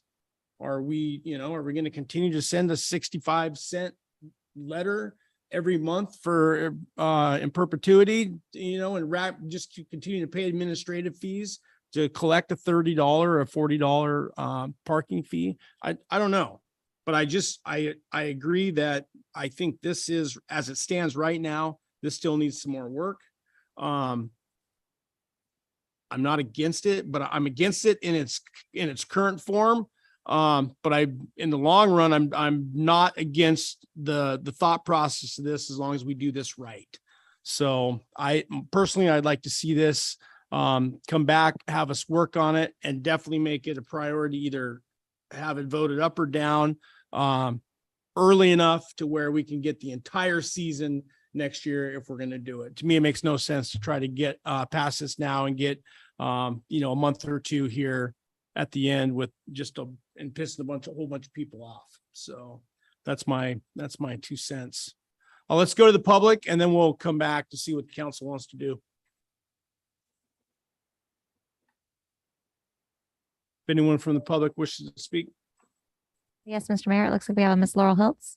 Okay. Yes, can you hear me okay, Mr. Mayor? Yep, got you loud and clear, Laurel. Thank you. I would just like to join in with Jennifer and Swick and John Kennedy in particular in supporting their position against this additional service fee for the community, and reiterate my strongly held position that it's just something that is not for the benefit of the community. And I do believe that there will be a significant backlash. Thankfully for tonight, people haven't dialed into it, but they will. And if you want to continue forward with it, I think the response will be manifested at election time, unfortunately. But I do appreciate the idea of not moving forward at a quick pace, and having more time to vet this. Thank you. Okay, thank you, Laurel. Anyone else in the public that wishes to speak? I'm not seeing any more hands raised at this time, Mr. Mayor. Okay, thank you. All right, we'll go ahead and bring it back to council. Yes, Mr. Mayor, if I may. Yep, go ahead, Vivian. Yeah, I think, for those council members who are going to vote for this and those who are going to vote against it, I think everybody's right. It could use a little bit of fine tuning, but you need to remember one thing. We're making it so difficult. When you park your car at the Homer Airport, you pay your money, you don't argue about it, and then you go away. And yes, we have a police chief and we have a harbor master. That could be part of their duties. I just don't understand why we think we cannot charge for people who possibly would like to contribute to the city of Philadelphia, people out the road, in town, whatever, who want to park there and be there for a week and have the luxury that my car is sitting there and it'll be there when I get back. Do I agree that because of all the different questions that everybody wants to troubleshoot for every possible scenario might come up? I think the city staff would do a dynamite job eliminating those things. And as we work through it, a work in progress, I think do we start it this summer? No, it's too late in the game to start this summer. Can we fine tune it so we're ready to go in April or March of next year? Yes. Do we need to follow our ordinances? Yes. And we're not doing that right now. So part of this is following ordinances that we have on the books and we're not doing it. And remember, folks, it's 48-hour free parking next to the harbor masters and then 14-day free parking. So those boat owners that you're talking about are going out fishing. I agree. They work hard. They support Seldovia. They can park in that area and it's free. So we're looking at all these scenarios of problems and issues instead of thinking about how to move forward. That's my 2 cents, and I will be happy to make a motion for this. Thank you, Mr. Mayor. Okay, thank you, Vivian. Mr. Mayor, Yep, go ahead, George. I think we're very close to having all the little tittles and jots taken care of. Maybe we could submit ideas, all of us, to the clerk to refine this into something we want and have something to look at by the next meeting. I don't see putting this off until next April or sometime down the road. We could vote right now and I believe it would pass. I'd be willing to look at it again in 2 weeks, but I don't want to see it get shuffled down any further than that. You had some good thoughts on the fee structure and so forth. Fine, I don't have any problem with that. As far as multiple vehicles for one spot, how many commercial boats are in the harbor? 2? And what do they have for a crew? 3, 4? We're not talking about a huge amount. So maybe in the instance of a commercial fishing boat, we could say, fine, your crew gets a place. Also, there's the next door lot. But anyway, as Vivian says, let's do something. If it's wrong, it'll go away next year. We look at it for one season and see what it does. Okay. Anyone else? Yeah, Mr. Mayor, just real quick, I have a comment. Like I'd said before a while ago, I don't understand why we didn't have a workshop, number one. And since this obviously has some issues for some people, why don't we have a workshop so that we can all discuss it and look at all the issues and the problems with this and see if we can fix it that way. Instead, it'd be the same as giving Heidi all the information, except we do it in a group. That's what I think we should do. Thanks. Okay, thank you, Bobby. Well, I wouldn't have any problem with that as long as we can get it done by the next meeting. Mr. Mayor, I would Yes. agree with that also. So, I mean, I don't really know what the rush is here on the next, the next meeting's postponed, right?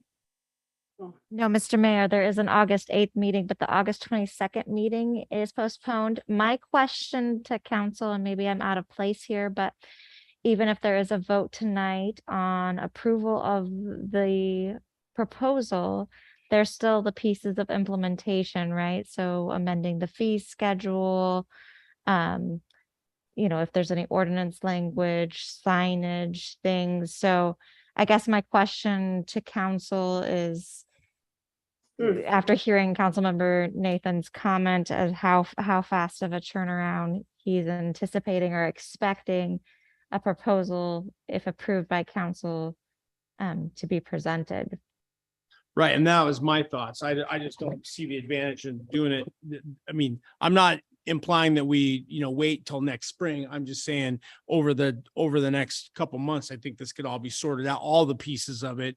If something that's legitimately put together that basically addresses all the concerns, and then put it to a vote, and make sure that administratively you guys have all the answers and everything that you need to do this, because ultimately you're going to be the ones that's going to get flooded with all the questions and comments.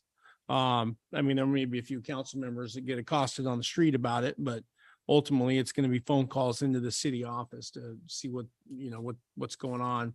If there's a bunch of ambiguous language in the ambiguous language in the ordinance. So that's all I'm saying. I think, whether it's through a work session or submitting comments, it's going to take just a few meetings here to get ironed out for there's something ironclad. Yeah, Mr. Mayor? Yep, go ahead. Yeah, that's why I think a workshop I'm really in big favor of them, because I think we've had good luck with them.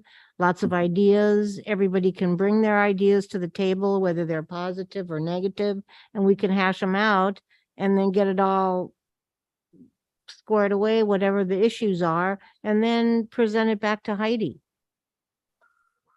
So anyway, that's what I think we should do. Thanks. Mr. Mayor, Yep, go ahead, George.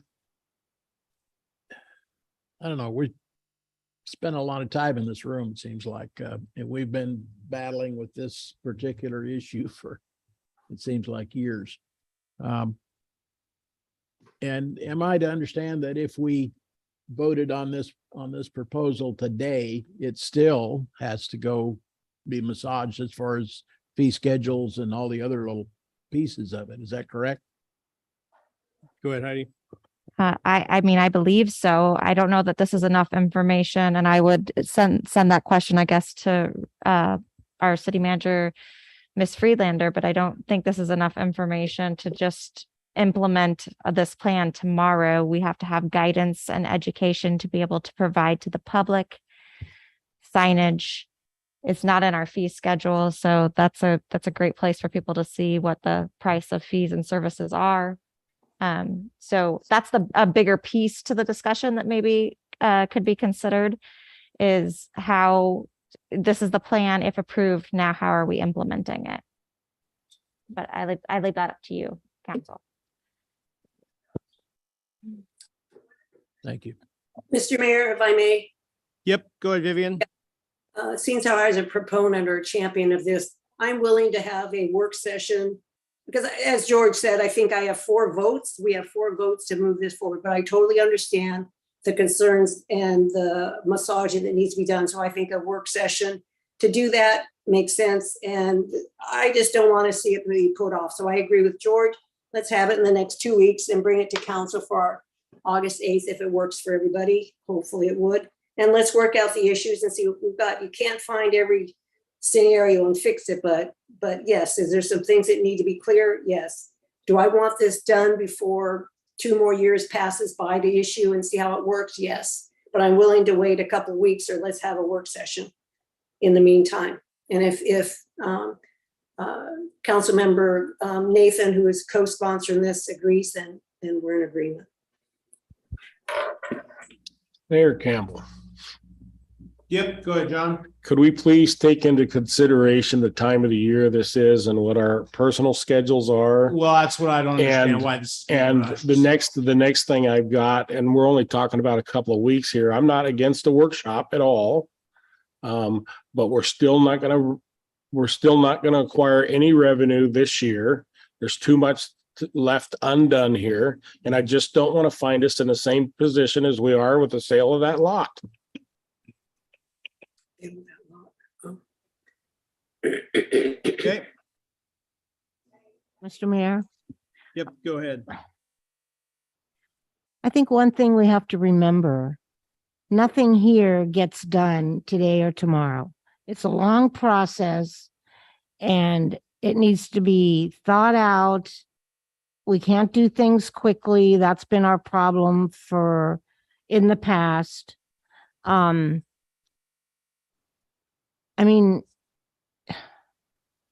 if we discuss things just because it's that time of the year, should we not discuss them fully?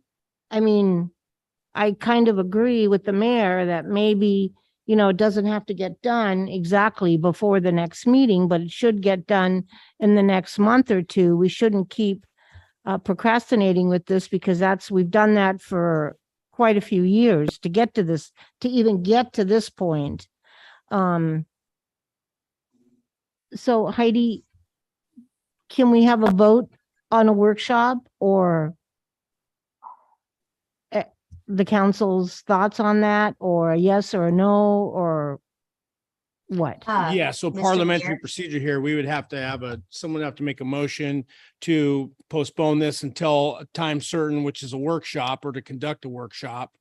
As soon as you guys can find time to fit one and coordinate one and get one fitted in, we'd have the workshop and then take everything from that workshop, try to get it incorporated back into a draft ordinance that addresses everything, and then bring it back. So, Okay, well, I think that's a great idea. So I'm going to make a motion that we have a workshop on this harbor parking August 3rd. proposal. What'd she say? Wednesday, August 3rd. Is that a reasonable date for the business owners in town? Motorcycle. hang on, can you go ahead and repeat that? I got to listen to that crap all day and all night long, up and down the streets, back and forth, with nothing getting done about it. So go ahead and repeat that, please. Yeah, August 3rd is not this Wednesday, but the next Wednesday. It's also the day when the Soldovia Bay Ferry doesn't run, so it might be a little bit easier on the business owners who would like to attend a workshop. Go ahead, Heidi. Mr. Mayor, if I may, the council chambers is active that evening for a planning commission meeting, so it would have to be held during the day. Just knowing that staff already are preparing and will be involved in a planning meeting that tonight, I'd ask for that to be taken into consideration on August 3rd. What time is that meeting at? 6 p.m. And Mr. Mayor, Yep, go ahead, George. isn't the Question? first thing we have to do is postpone this issue right here, this vote, to a date certain? Don't we need to do that before we talk about a workshop? Well, that's part of it. I mean, I don't think we have to have, we can postpone this to a meeting to be coordinated.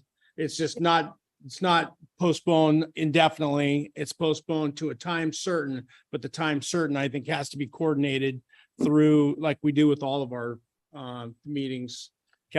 Administrative put something out to where everyone can make it. So if we said something like the first meeting in September, or even the second meeting in September, that'd be enough time to wade through this and then get the results of all that to you?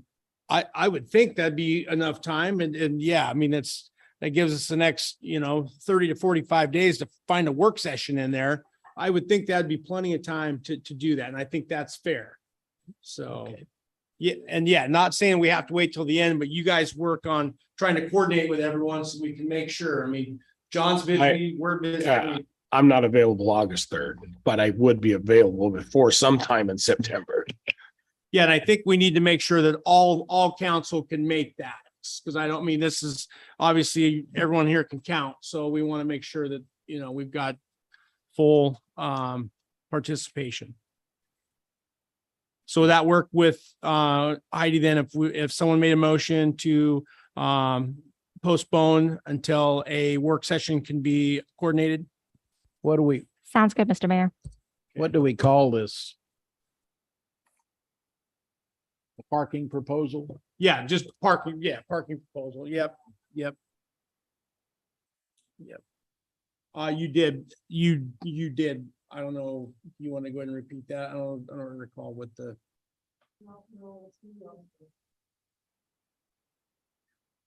Okay, well, you had a motion. You had made a motion. Well, there was some questions on it, what exactly we were going to be, what type of motion it was going to be. We were talking about a date. We didn't have a date established. And nobody seconded it, so. Okay, so we'll go ahead, we'll use Bobby's motion. She made a motion to postpone and have a workshop. So now we just sorted it out to workshop to be a date to be coordinated by the administration. So do we Right. have a second?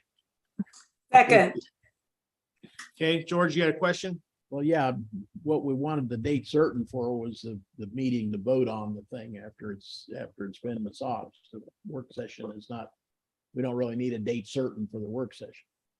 No, and usually Heidi is the one that, in the past, you put together the workshop and given us the dates. If, in the past. Correct. And Yeah. so if you guys have a date, it's just easy, there's 7 of you. So if you guys want to spend the time in the meeting hashing out a date at this point, we can. Otherwise, we can leave it open-ended and staff can get back with all of Well, council members to confirm obviously availability. make it convenient so that everybody can, Yeah. whoever wants to pick a date. Yeah. Make it convenient for them. Yeah, so Whatever you just guys to want, yeah. clarify, I think on what George is getting at, so so we're looking at doing a work session here within the next month or so, getting a work session on the plate, getting it talked about. And then the next available date after that to bring all that information back would be when we would bring it back. I don't know if we have that meeting established right now. That's what we're missing, in my opinion, that we should just add that would bring it back to the council at the second regularly scheduled meeting in September. Okay, so you're saying, I see what you're saying. You're saying if we postpone it until then, action on that, then anywhere in between there, we can hold a work session and get all the other planning Exactly. items done.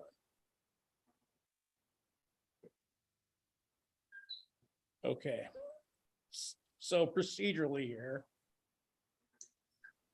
So there's a motion for a work, I guess the correct way. I could go either way, but I guess I see what George is saying here. It makes sense. What's your opinion, Heidi, on this? You're the parliamentarian. So we have a motion and a second. So if George wants to amend the motion to include a date for action to be brought forth to the council after the work session, right? That would be, so you're making a motion to amend. Could we, rather than amend, could we just remove the second and the original motion and That would be make a new motion? It's up to you guys. That's not as clean. I but it's up to can you guys. withdraw my second. I will withdraw my second. I withdraw my motion. Okay, Okay. so. Yeah, I don't know.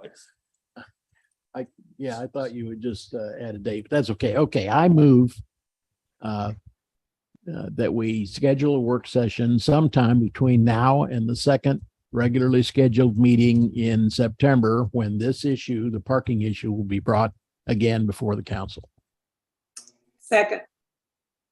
Okay, we have a motion to postpone meeting until this subject until the second meeting in September, and have a work session scheduled somewhere in between now and then. Motion by Nathan and seconded by Rojas. Any further discussion before we vote on that? Okay, all those in favor, Swick, No. Peyton, Aye. Nathan, Aye. Sweat, Aye. Rojas. Aye, and Mr. Mayor, after this vote, I have to go, but aye. Okay, Kennedy. Okay, motion passes 4-2. Okay, so we will have a work session coordinated with the administration, and then this will be postponed until the second meeting in September when it will be brought back. All right. Let's see here. Item M2, I think we can get through these rather quickly here. Discussion update regarding city parcel 192001907 in the Sispre lease. This will be found on page 90 of the packet, and this will, if council, or excuse me, if staff can go ahead and give us an update on this. Thank you, Mayor and Council. So we're going to be looking at page 90 in the packet this evening, and I'll just go over the packet as well as share my screen. So at the last council meeting, council approved of the city's participation in the borough's live auction sale regarding the disposal of city parcel 192011907. And when staff went out that week to do a site visit and look for corners, we couldn't find the corners, but we did have reason to believe that Sispre was present on the lot. And so I made the decision to pull the city's participation in that auction and reached out to Sispre's general manager, Todd Paxton. And together we agreed to split the costs of a survey if it was found that Sispre was present on the lot. So we zoom in here. The lot that is highlighted, this is the lot that the city council was in favor of disposing of. The lot right behind that, that's the lot that was leased to Sispre. And Sispre's lease was amended in 2019 to include the use of the boat washdown facility. So the lease itself, it identifies this parcel, but then it also describes a leased premises of 20,000 square feet that's fenced in. And I tried to show right here the corners that were identified in the photos you're about to see for the survey. So you can see here's corner A and corner B. And if you look at the photos in your packet, you'll see that significant portion of Sispre's improvements are found on the lot. So these are just different views of the parcel that was slated for disposal. So I'll stop screen share here. If you go further into the memo, it just states that back in 2011, the city had called out, a 100 by 200 area. That area was fenced in for a CRW water and sewer project. And in talking with Sispre's general manager, Todd Paxton, it sounds like it was an amicable agreement between the city and Sispre to just lease the fenced-in area. But it looks like both parties agreed that that would only impact one lot. And neither party, neither the city nor Sispre, secured a survey when that lease was put into place. So that's where we're in the situation where we are right now, where Sispre improvements are basically taking up both lots in this waterfront industrial area. And the square footage of both lots is a little over 30,500 square feet, when Sispre's lease only called out 20,000 square feet. So looking back at the minutes when this was brought before the council, there was discussion between the council and the city manager at the time about the area that was slated for being leased, which was the CRW yard. And then there was further confirmation later in that year in 2011 that it was going to be for 100 by 200 foot space for CISPRI's use. And throughout the process, they identified just the one parcel back in 2011. So continuing on through the memo on page 93, CISPRI's current lease is for that 20,000 square foot space that's enclosed by a fence. They pay as of fiscal year 23, $530.68 a month, which makes the price per square foot 0.0265 cents. And so if CISPRI was charged the total amount of rent for the full amount of square footage of both lots, their rent would be just about $810 a month. Now, in speaking with the city attorney, we came up with 4 options for the city council's consideration because at this time the city cannot sell, lease, or conduct any other activities with that parcel. Even though the city for about 10 years has been under the impression that that was a free and clear lot for use, which is why back in 2017, council passed an ordinance saying, let's put this lot up for lease for an economic development opportunity. So had that had happened, the city would have seen that this situation was in place, but we haven't had any interest in the lease of that lot. So that's why we're discovering it now. So in speaking with the city attorney, the 4 options for council's consideration includes take no action. The second option is amend CISPRI's lease to also include this parcel with no rental adjustment taking place. Third option is direct staff to negotiate a new lease with CISPRI to reflect their use of both lots. And given CISPRI is a nonprofit that contributes benefits to the Seldovia community, council may consider and set the new lease rate at less than full value of both lots. And the fourth option is direct staff to work with the city attorney to send demand letters to CISPRI for them to either cease and desist their use of that parcel or to make rental rate adjustments to their current lease that reflects their use of this lot. So I have been in touch with CISPRI's general manager, Todd Paxton, who is joining us this evening. And something that the city attorney made clear to me is that both parties are, as a result of signing this lease, mutually responsible for the situation that the city is facing. So I hope we can have an amicable resolution to this issue, and I await council's direction or questions on how you would like to proceed. Thank you so much. Okay, thank you, Rachel. Yeah, this is an interesting conundrum we're in here. So I guess let's open it up to an initial council thoughts, comments, and then I'd like to hear from Todd, kind of what he's looking at. I mean, we don't have to get too deep into the weeds here, but just generally what the thoughts are now that we see we can't do anything with this lot at the moment. And see where we go from there. So I see Todd's hands raised, and I'm fine with letting him go first if you guys are fine with that. Sure. So yeah, Todd, why don't we go ahead and let you go ahead and get first crack here. Thank you, Mr. Mayor. Can you hear me okay? Yeah, you bet. All right. Well, thank you very much for the opportunity to comment on this evening. I just wanted to kind of visit a couple of key dates that Rachel mentioned. You know, back in November 2011, we did execute the agreement for that piece of property. At the time, Mr. Dillon, who was the then city manager, he and I walked around and I said, yep, right there in that fence lot, that's exactly what we need. Let's gin up an agreement for that. So that's what we thought we did.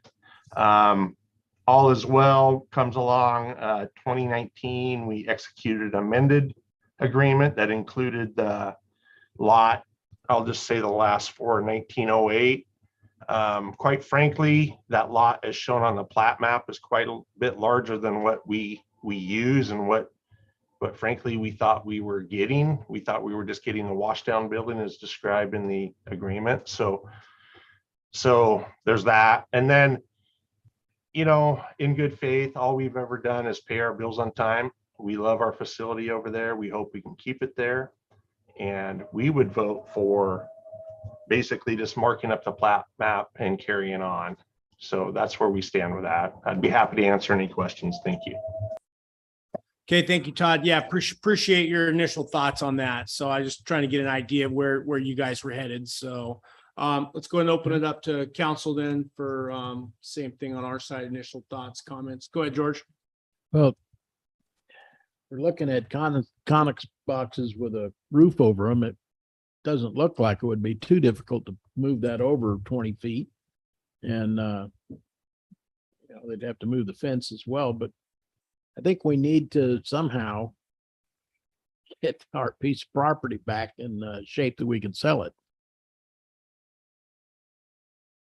Okay. Thank you, George. John? Mayor Campbell, I'm certainly not interested in doing anything that would make our relationship with CISPRI any more difficult. I think we've had a good relationship. They're a good tenant. It's unfortunate that we're in this situation. And that was the big reason that I voted no against the immediate sale of the lot, is because I just didn't think that all of our avenues had been explored. And I did mention the survey in the last meeting that we should be doing that up front. And I appreciate Rachel's effort there. It's an unfortunate situation and maybe a good lesson for all of us. And, you know, I wish we had a lot to sell, but it doesn't appear we do. So that's all I have. Okay, thanks, John. Yeah, and I, you know, just real quickly looking back at that, and I think, yeah, back in 2011, I mean, it was, I guess, you know, when Todd and Tim were walking around looking at that, we might have assumed at that point that you know, fenced in yard was all on one lot. Obviously, I think that was the thought process when that lease was initiated, and it wasn't followed up with a firm survey. And obviously there was no pins in the ground there at that time. So yeah, I don't believe that anybody acted in other than good faith. And it was just super unfortunate deal here. But yeah, anyone else on council with any thoughts, comments on this?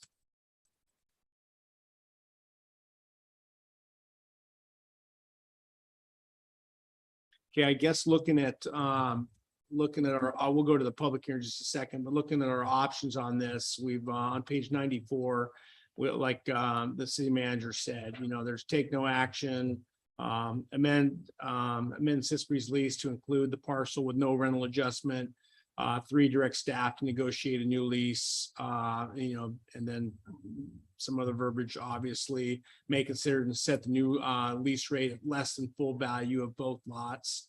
And then, or direct staff to work with the city attorney to send demand letters to CISPRI. I don't think anyone's interested in option number 4.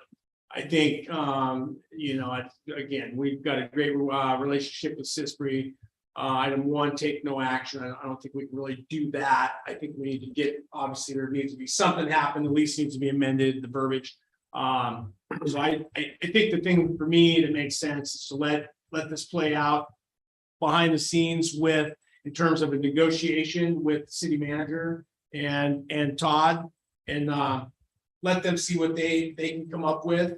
And moving them may be one of the options here, right? Maybe. I mean, I think that needs to be up for consideration, again, knowing full well that both parties are involved here. So neither party is at fault. I think the city attorney cleared that up. So if there, you know, if it was in our best interest to try to get this sorted out and get the building moved over, how feasible is that? There's going to be a crane. Yeah, I think it could happen in a couple days, simply with some you know, some forklifts, some cranes, but that may be, you know, there may be a lot. I don't have to walk down there to see what kind of infrastructure there is, power, water, any of that stuff. So Just connexes and roof trusses, yeah, that's pretty straightforward, but there might be more that obviously that I don't know about. What does Todd say about that option? Todd, yeah, would you be amenable to working with the city attorney to kind of, or excuse me, the city manager and the administration to kind of work through the options down there and what would work for both parties? Mr. Mayor, yes, sir. So I guess to address that directly head on and just to make sure that we're communicating clearly, from my position, to move the fence over means that I have to relocate power, I have to relocate water, I have to relocate the fence, I have to relocate everything. And quite frankly, if I'm going to go that far, I might just relocate it, period. And I hate to sound so stern, but I'm telling you, that's more than just a shifting it over a few feet. I would suggest that possibly there's a fifth option, and that might be to purchase the lots outright. And, we could work through that. I'd certainly love to have that discussion, and we could even potentially carve out that northernmost lot that includes the boat washdown building, so that we don't have to encumber the entire lot, but we get the area there that we're interested in. And so that's kind of the direction I'm headed with all of it. Yeah, I think that's a fair statement too. And I think that's why, number 3 for us makes perfectly good sense. There's going to be a lot of pieces and parts to this. And I think it would be fair to start with negotiation with you and the city, and then all those pieces and parts will come out, right? And then that can come back to council for further consideration when we've got all the information in front of us. And then sure, if the purchase of the lots is one of the options, yeah, I think that needs to be on the table. I think at this point, given where we're at, I think all options need to be presented to us to fully consider. I think that's the only thing that makes sense. And you probably got a number of good ideas that could help that along. And then, obviously Rachel's job would have to be make sure that it comes back and then we do any disposal within our code to make sure we're following that and everything. So. Mr. Mayor, if I could. Yep, you bet, Tom. So I appreciate that. And, I just want to make sure that people understand that, we really do appreciate and value our relationship with the city of Seldovia. It's been long lasting. I think it's been mutually beneficial over the years, and we certainly hope to continue that positive relationship. Matter of fact, I apologize, I couldn't attend this evening. It's a little bit nautical outside, so I decided to Zoom in versus attend in person. But anyway, I just want to let you folks know that we really do appreciate the city of Seldovia for all they've provided for us, and we look forward to a very positive relationship going forward. Yeah, I think that's mutual. I think everyone in this room knows that the value you guys bring, that your organization brings, the event we have any kind of additional disasters or needed response. So, yeah, I don't think anyone's ever called that into question, and I appreciate you reaffirming that, and the feelings mutual. So let's see if anyone from the public wants to comment, and bring it back to council. We'll get through this and then we can get things moving. Anyone from the public wishes to weigh in on this? I'm not seeing any hands raised at this time, Mr. Mayor. Okay. We'll go ahead and bring it back to council. All right, what do you guys think? Mayor Campbell. Yep, go ahead, John. Todd, I appreciate your comments, and I too would like to, I agree with Mayor Campbell. I think we should maybe give you and Miss Rachel a chance to sit down and discuss what our options are and see if we can't come with a common solution here and move forward together. Thank you. Thank you, John. Yeah. Anyone else on council questions, comments? Yeah, Mr. Mayor. Yep, go ahead, Yeah, Bobby. obviously, I agree too with letting Rachel and Todd sit down and work on some kind of solution to this problem. Okay. Yep. Thanks. Sounds good. Anyone else? Jennifer or Harmony, you guys got any comments? I agree with the sentiment of deferring to Todd and Rachel's negotiations. Okay, sounds good. All right, let's go ahead and we'll just get that in the form of a motion if we can, and someone can just read it off straight from number 3 there. That way we've got it ready to go here.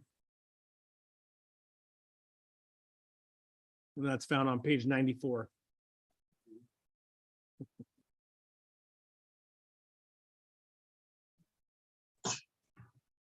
Mr. Mayor. There you go. Yep, go ahead, Harmony. I'd like to make a motion to direct staff to negotiate a new lease with Sispree to reflect their use of both lots. Given Sispree is a nonprofit and contributes benefit to the Seldovia Community Council may consider and set the new lease rate at less than full value of both lots. Okay, Harmony, and then I think in addition to that, we probably need to expand. And that's where we, okay. Sorry, go ahead. No, I was just thinking about that. That one was a little more direct than what we kind of just talked about. Right, here, it was a lot given more all the direct. other Sorry, options read on there. number 3. So can I just strike that and make the motion to direct? Can I direct the city manager to reach out and negotiate with Todd Paxson with Sispree on behalf of the council to determine what's best for the city and Sispree going forward? Yeah, I think that's fine. That leaves it open enough for fact finding and then being able to get back to the council. I second that motion. Okay, we have a motion on the table by Harmony to direct the city manager to negotiate with Sispree to come up with something that's in the best interest of both parties involved. We have second by Kennedy. Any more discussion before we vote? Okay, all those in favor? Swick? Aye. Peyton? Is that a yes, Harmony? That's a yes. Okay, Nathan? Aye. Sweat? Aye. I think Rojas left us. Kennedy? Aye. Okay, motion passes 5 with 1 absent, 5-0 with 1 absent. Okay, so I think Heidi and Rachel, you guys are good with that? Sounds good. Thank you. Okay. Okay, last item this evening. Item M3, discussion appraisal fee for the city parcels considered for non-competitive disposal to the Kenai Peninsula Borough. This will be the city manager on page 130.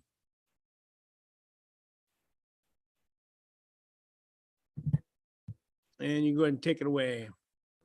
Thank you, Mayor. So before council this evening is a recommendation that council approve of the borough's appraisal of 2 city parcels, which obligates the city to an expense of $6,000. So to give a little bit of background, the city realized over the past year the deficit that the general fund is in, and the city council expressed interest in the disposal of city parcels, and a couple parcels or 2 or 3 parcels were identified for consideration of disposal to the borough. And that idea came up during a joint work session regarding partnerships, and is there a way that the borough could assist the city with its financial standing. So the idea of purchasing City of Seldovia parcels was something that Mayor Pierce had expressed support and working with the city to explore. And so the lands office at the borough has issued an RFP. They found an appraiser who's willing to come out and appraise those 2 lots for consideration of sale and split the appraisal fee with the city. And so while this isn't a contract between the city and the appraiser, because it obligates the city to pay $6,000. I'm looking for a motion of support from the council. And there's more information too in the memo, including the actual parcels themselves. There's the 2 excerpts from the land use management plan found on page 132 and 133. Page 132 shows that one of the parcels is located behind the school.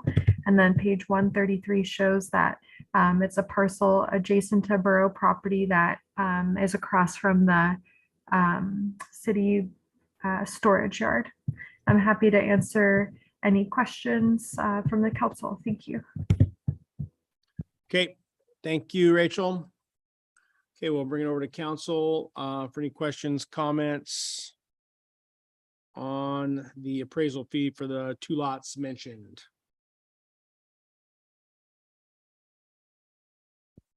Mayor Campbell. Yep, go ahead, John.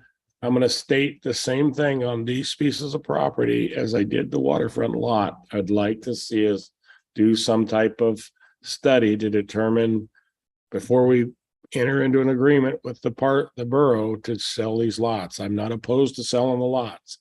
I just don't want to put the cart before the horse again. Okay. Yeah, Anyone Mr. else? Mayor. Yep, go ahead. Yeah, John, could you clarify what you mean by that for me, please? Mike. I haven't even been out to these parcels. Shame on me for that. Okay. But what I mean by that is what other options, what other avenues do we have with these lots? Can they be developed and benefit the city in a better way than just selling it for the market value to the borough?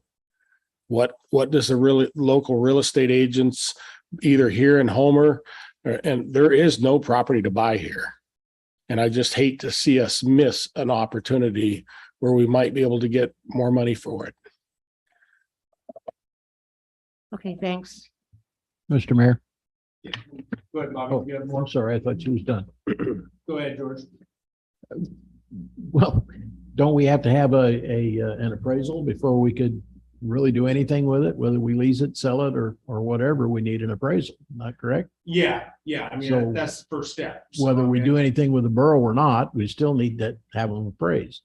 So I think we're gonna spend that 6,000 no matter what. But when, Well, if we do it on our own, it's 12,000. right. And Okay, If we do it with the borough, it's 6,000.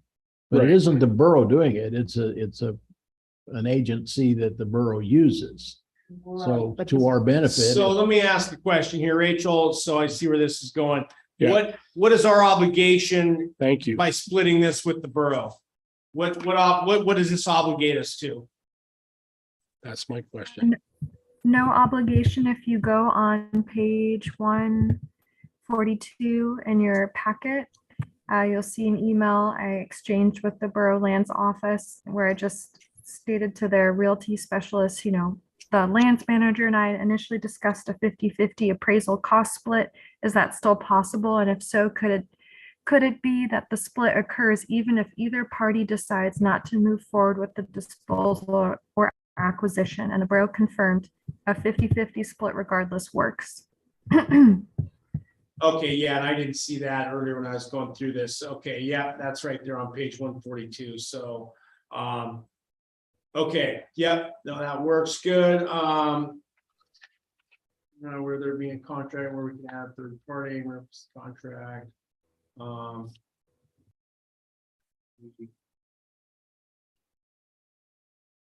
Okay. I want to see an answer to the question. Yeah, that's what I'm looking for too. So he says a 50-50 split regardless works for, okay, 50-50 split regardless works for land management.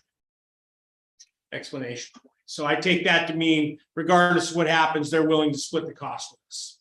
Yes. Okay.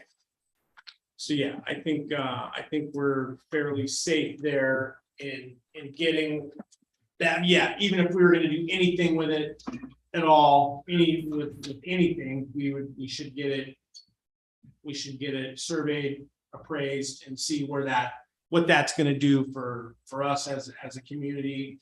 And then, yeah, obviously decide whether or not to move forward with that or if there's any other options. Yeah, Mr. Mayor. Yep, go ahead, Bob. But we'd have to repay the borough that $6,000 if we were to sell it on our own, correct? I mean, they're not gonna give us $6,000. Well, it doesn't say that. Rachel asked the question and he answered a 50-50 split regardless. So I'm not in, I'm not saying we're gonna do that obviously, but that was the question that was asked. He gave a response. That's, Okay, well, that would definitely have be one thing that'd have to be clarified. Well, it sounds like we'd be getting a pretty doggone good deal on an appraisal.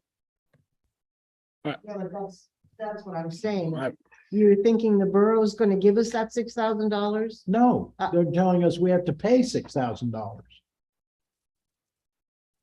yes. Yeah, but if we don't sell the property to the borough, we are going to have to reimburse the borough. Absolutely not. That's just what it says. Yeah, that's- Oh, yeah, well, I don't think. Could we get that I don't clarified think that's gonna happen with the borough? personally. Yeah, we could certainly clarify the obligation. If that's where we're hung up on. Rachel, would you be able to make a phone call and just clarify his response there? You bet. Okay, Okay, let's move forward. yep. Okay, so, Excuse me, Go Mr. ahead. Mayor, I just have one more question. So if we're not going to go this route, then we're going to try to tackle this on our own, correct? We're gonna have to go and see what those properties look like, what we think we can do with them, how much money we think we can make. So we'd have to bring in a realtor. So how long do you expect all this to take? I'm not opposed to the survey and the appraisal with the borough at all. I'm just concerned about the borough being vested in it and our obligation to sell to them only. I would recommend that we speak to a couple agents and get an opinion of value. Well, that's what I'm asking. How long? And you should be able to do that in a few days. Oh, okay. I'm just suggesting that we get an opinion of value and maybe listen to some other ideas before we put the cart before the horse. And in the last meeting, I suggested we get the property surveyed before we put it up on the site and you see where we're at. And that's my concern. I just don't want it to fail. I want to see us be successful. Mr. Mayor, yep, go ahead, George. a question for Rachel. What was your understanding of the answer to that question? Would we be obligated to sell to the borough if we participated in the 50-50 split on the appraisal? Through the mayor, council member Nathan, no. Because the question I asked was, could the split occur even if either party decides not to move forward? And the borough said yes. So in my mind, that reads, if the city elects, the city is not obligated to pursue sale with the borough. And I should have clarified earlier, the reason why the city is even considering selling land to the borough is because then we would have the option in the sales agreement to purchase the land back at a future date. And so that's the benefit of selling to the borough, because unlike selling in the private sector, the city wouldn't be able to purchase the land back unless the new private property owner was interested in selling back to the city.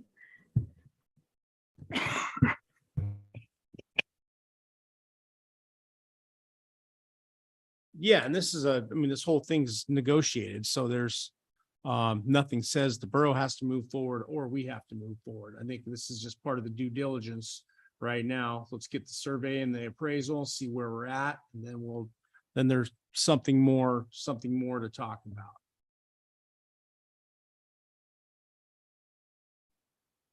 All right, any other comments, questions from council?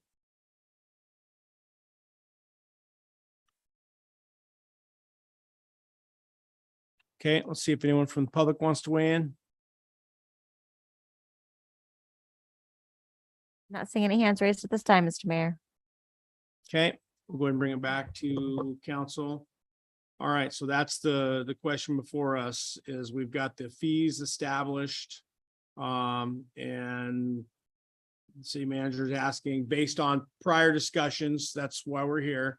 The council had voted to move this forward and then, start doing the due diligence. Now we're at the point where there's going to actually be real dollars committed. So she needs council approval to commit those dollars, and that's where we're at. So we need a motion to give her direction to go ahead and expend those dollars, then we can move this, keep moving the process forward without, anybody committing to anything at this point.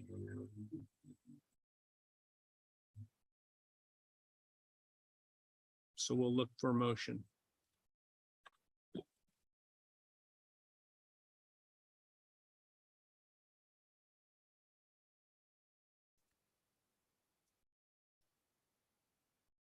And what are we calling this? Just a motion to direct the city manager, that she can, spend the dollars for the appraisal for the city parcels being considered. I move we direct the city manager to expend the $6,000 for the appraisal. Okay, do we have a second?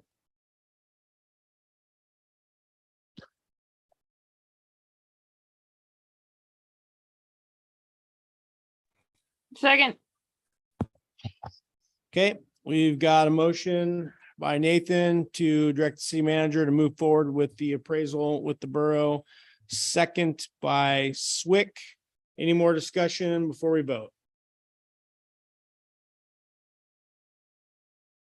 Okay, we'll go and vote. All those in favor, Swick, Aye.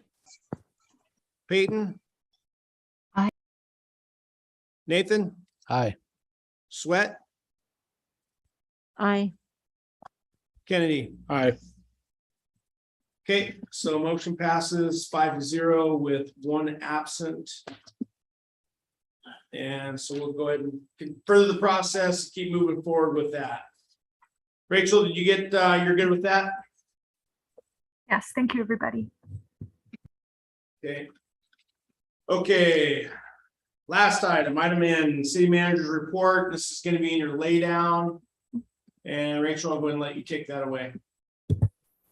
Thank you, Mayor. So there's a lot of information in the manager's report that I won't touch on, but I'll just share a few of the highlights. Last week, the city and SVT had a good meeting with Verizon Wireless to discuss how Verizon will be eliminating the CDMA service.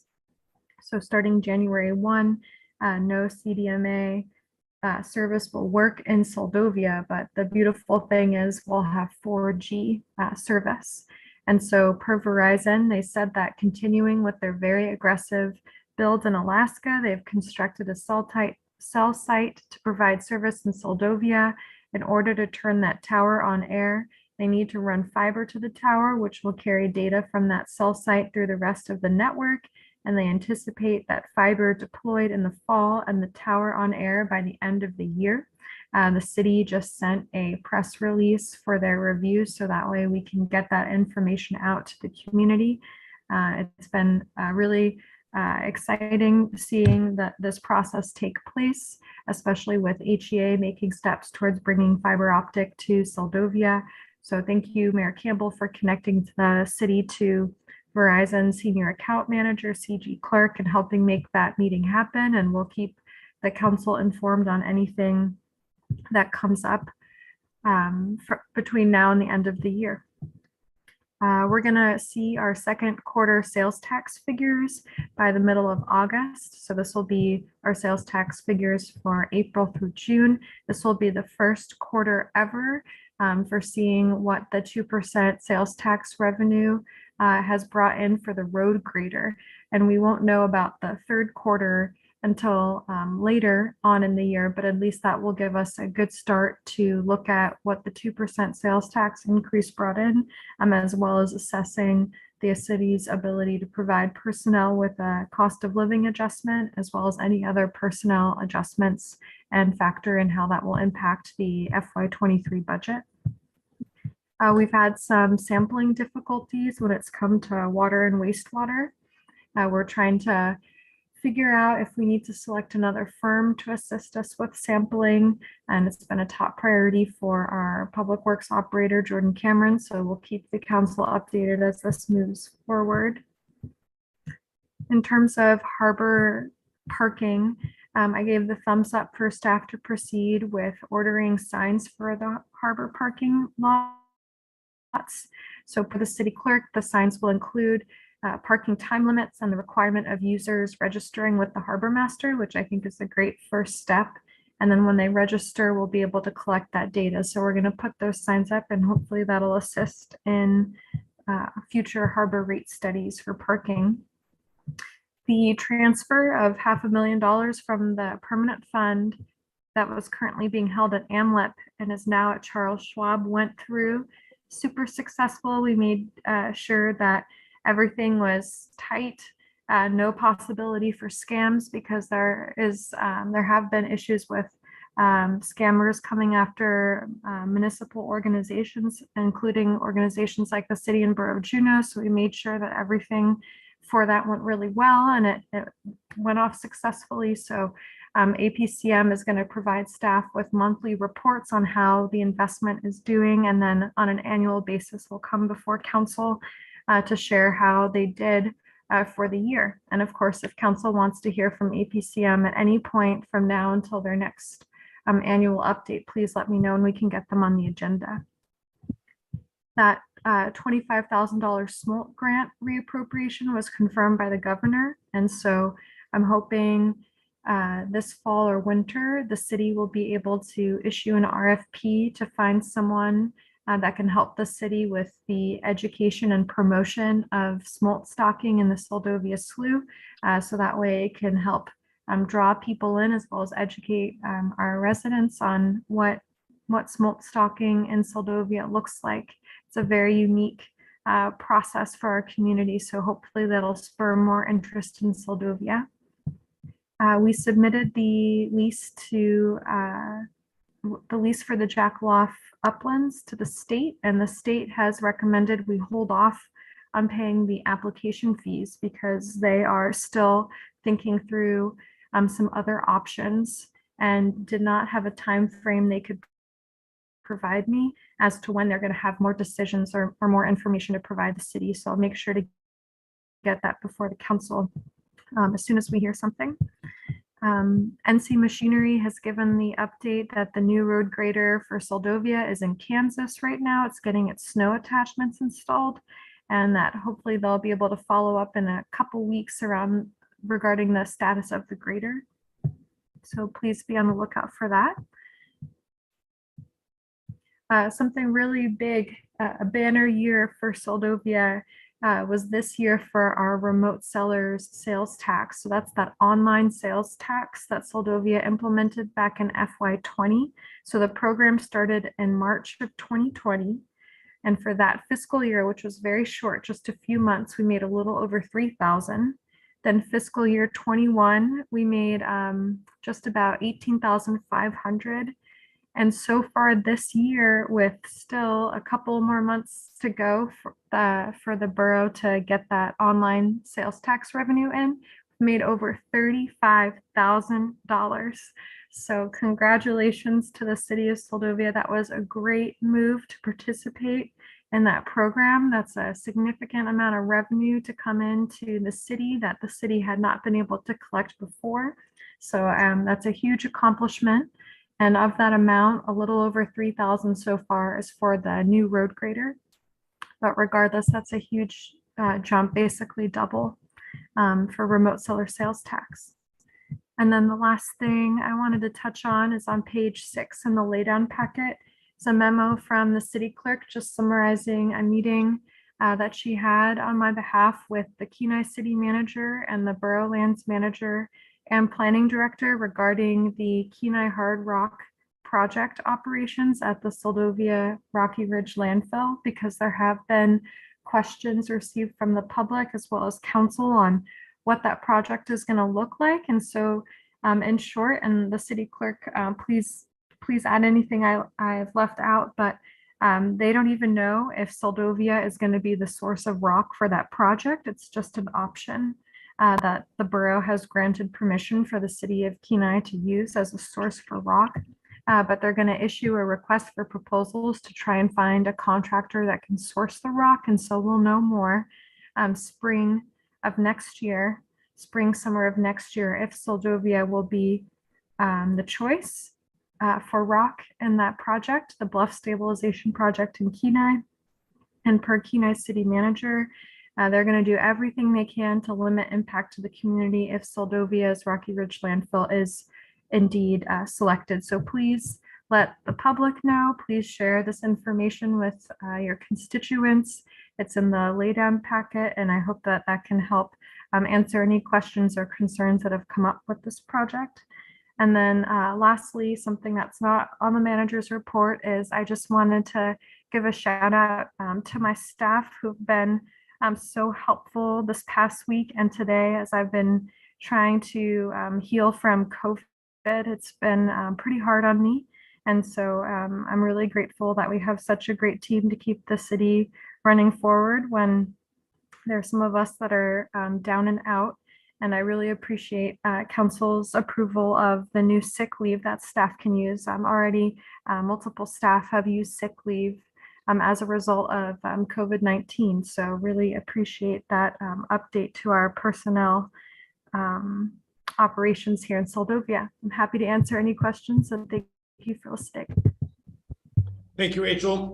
Appreciate that. Any questions or comments on the report? I just have one, and it refers to her first, the discussion about the cell tower. Where's the fiber optic coming from? Or she'd mentioned they were going to install, they had to install some cable. Yes, through the Mayor Councilmember Kennedy, the report that Verizon gave is that they need to run fiber to the tower. And I'm not sure if that's something that they're doing in agreement with ACS, but I can ask and get an additional follow-up on that for you. I was just curious if it was a big project, or if they're just connecting to existing fiber here, or how, I'm looking at how long is this going to take? And we're coming into fall, the ground's going to freeze. They got to get after it. Yeah. I think HEA has got some kind of a state grant. They're running some fiber optic. Didn't we talk to when Brad was here? Yeah. I believe he said they had gotten a huge grant for running some fiber optics around, and it was they have a communication system that goes from generator site to generator site. And I think they're replacing all that with fiber optics. Well, they're working. The big grant is 30 million that they put in to do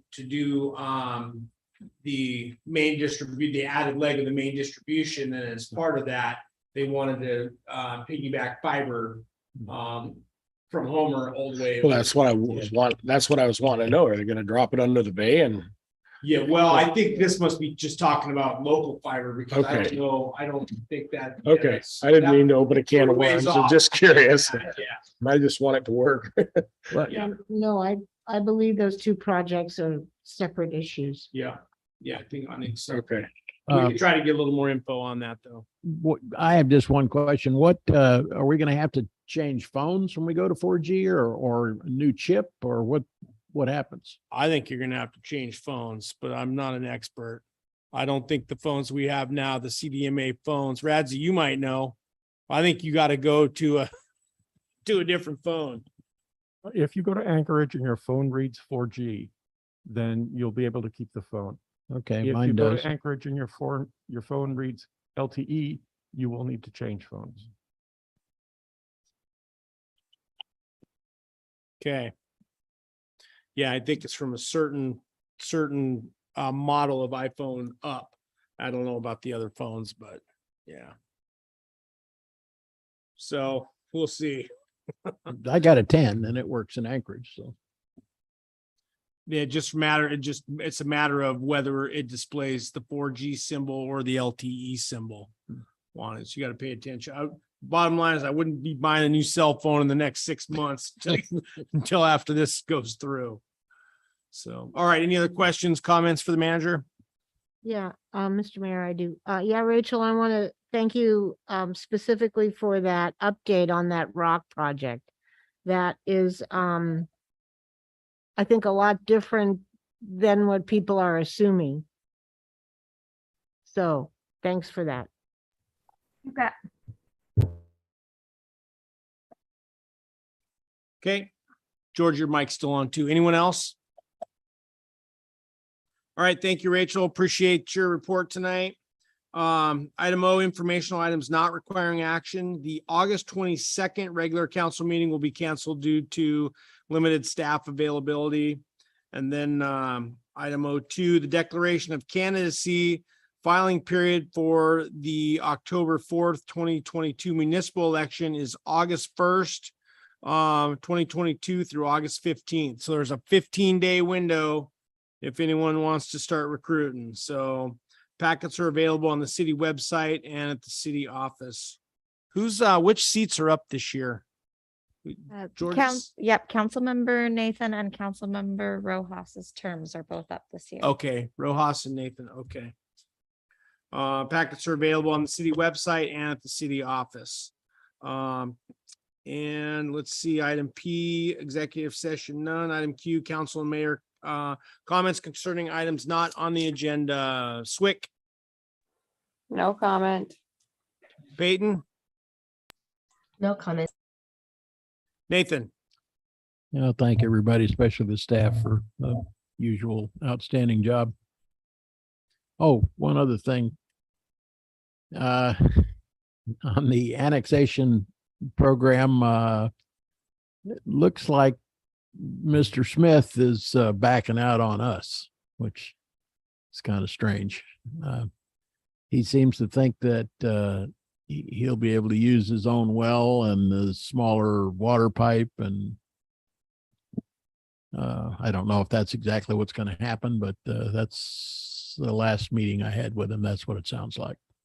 Interesting. Okay. And just some rough numbers. Heidi calculated that we would make about 100,000 in revenue over the first 10 years of the project if he built 2 houses a year as he's scheduled to do. That's property tax and water and sewer fee. Okay, probably more to come on that. Thanks for the update on that, George. Sweat. Yeah, thanks to the staff for all your hard work as usual. And Kennedy. Good night. Okay, all right. Thanks, everyone. Appreciate that. Thanks to the staff and everyone for some good spirited discussion tonight. Their next meeting will be, regular meeting will be on August 8th, 2022 at 6 p.m. And I'll look for a motion to adjourn. We adjourn. We have a second. Second. Any objection? Okay, hearing none, we are adjourned. Thank you, everyone. Have a good night. good night.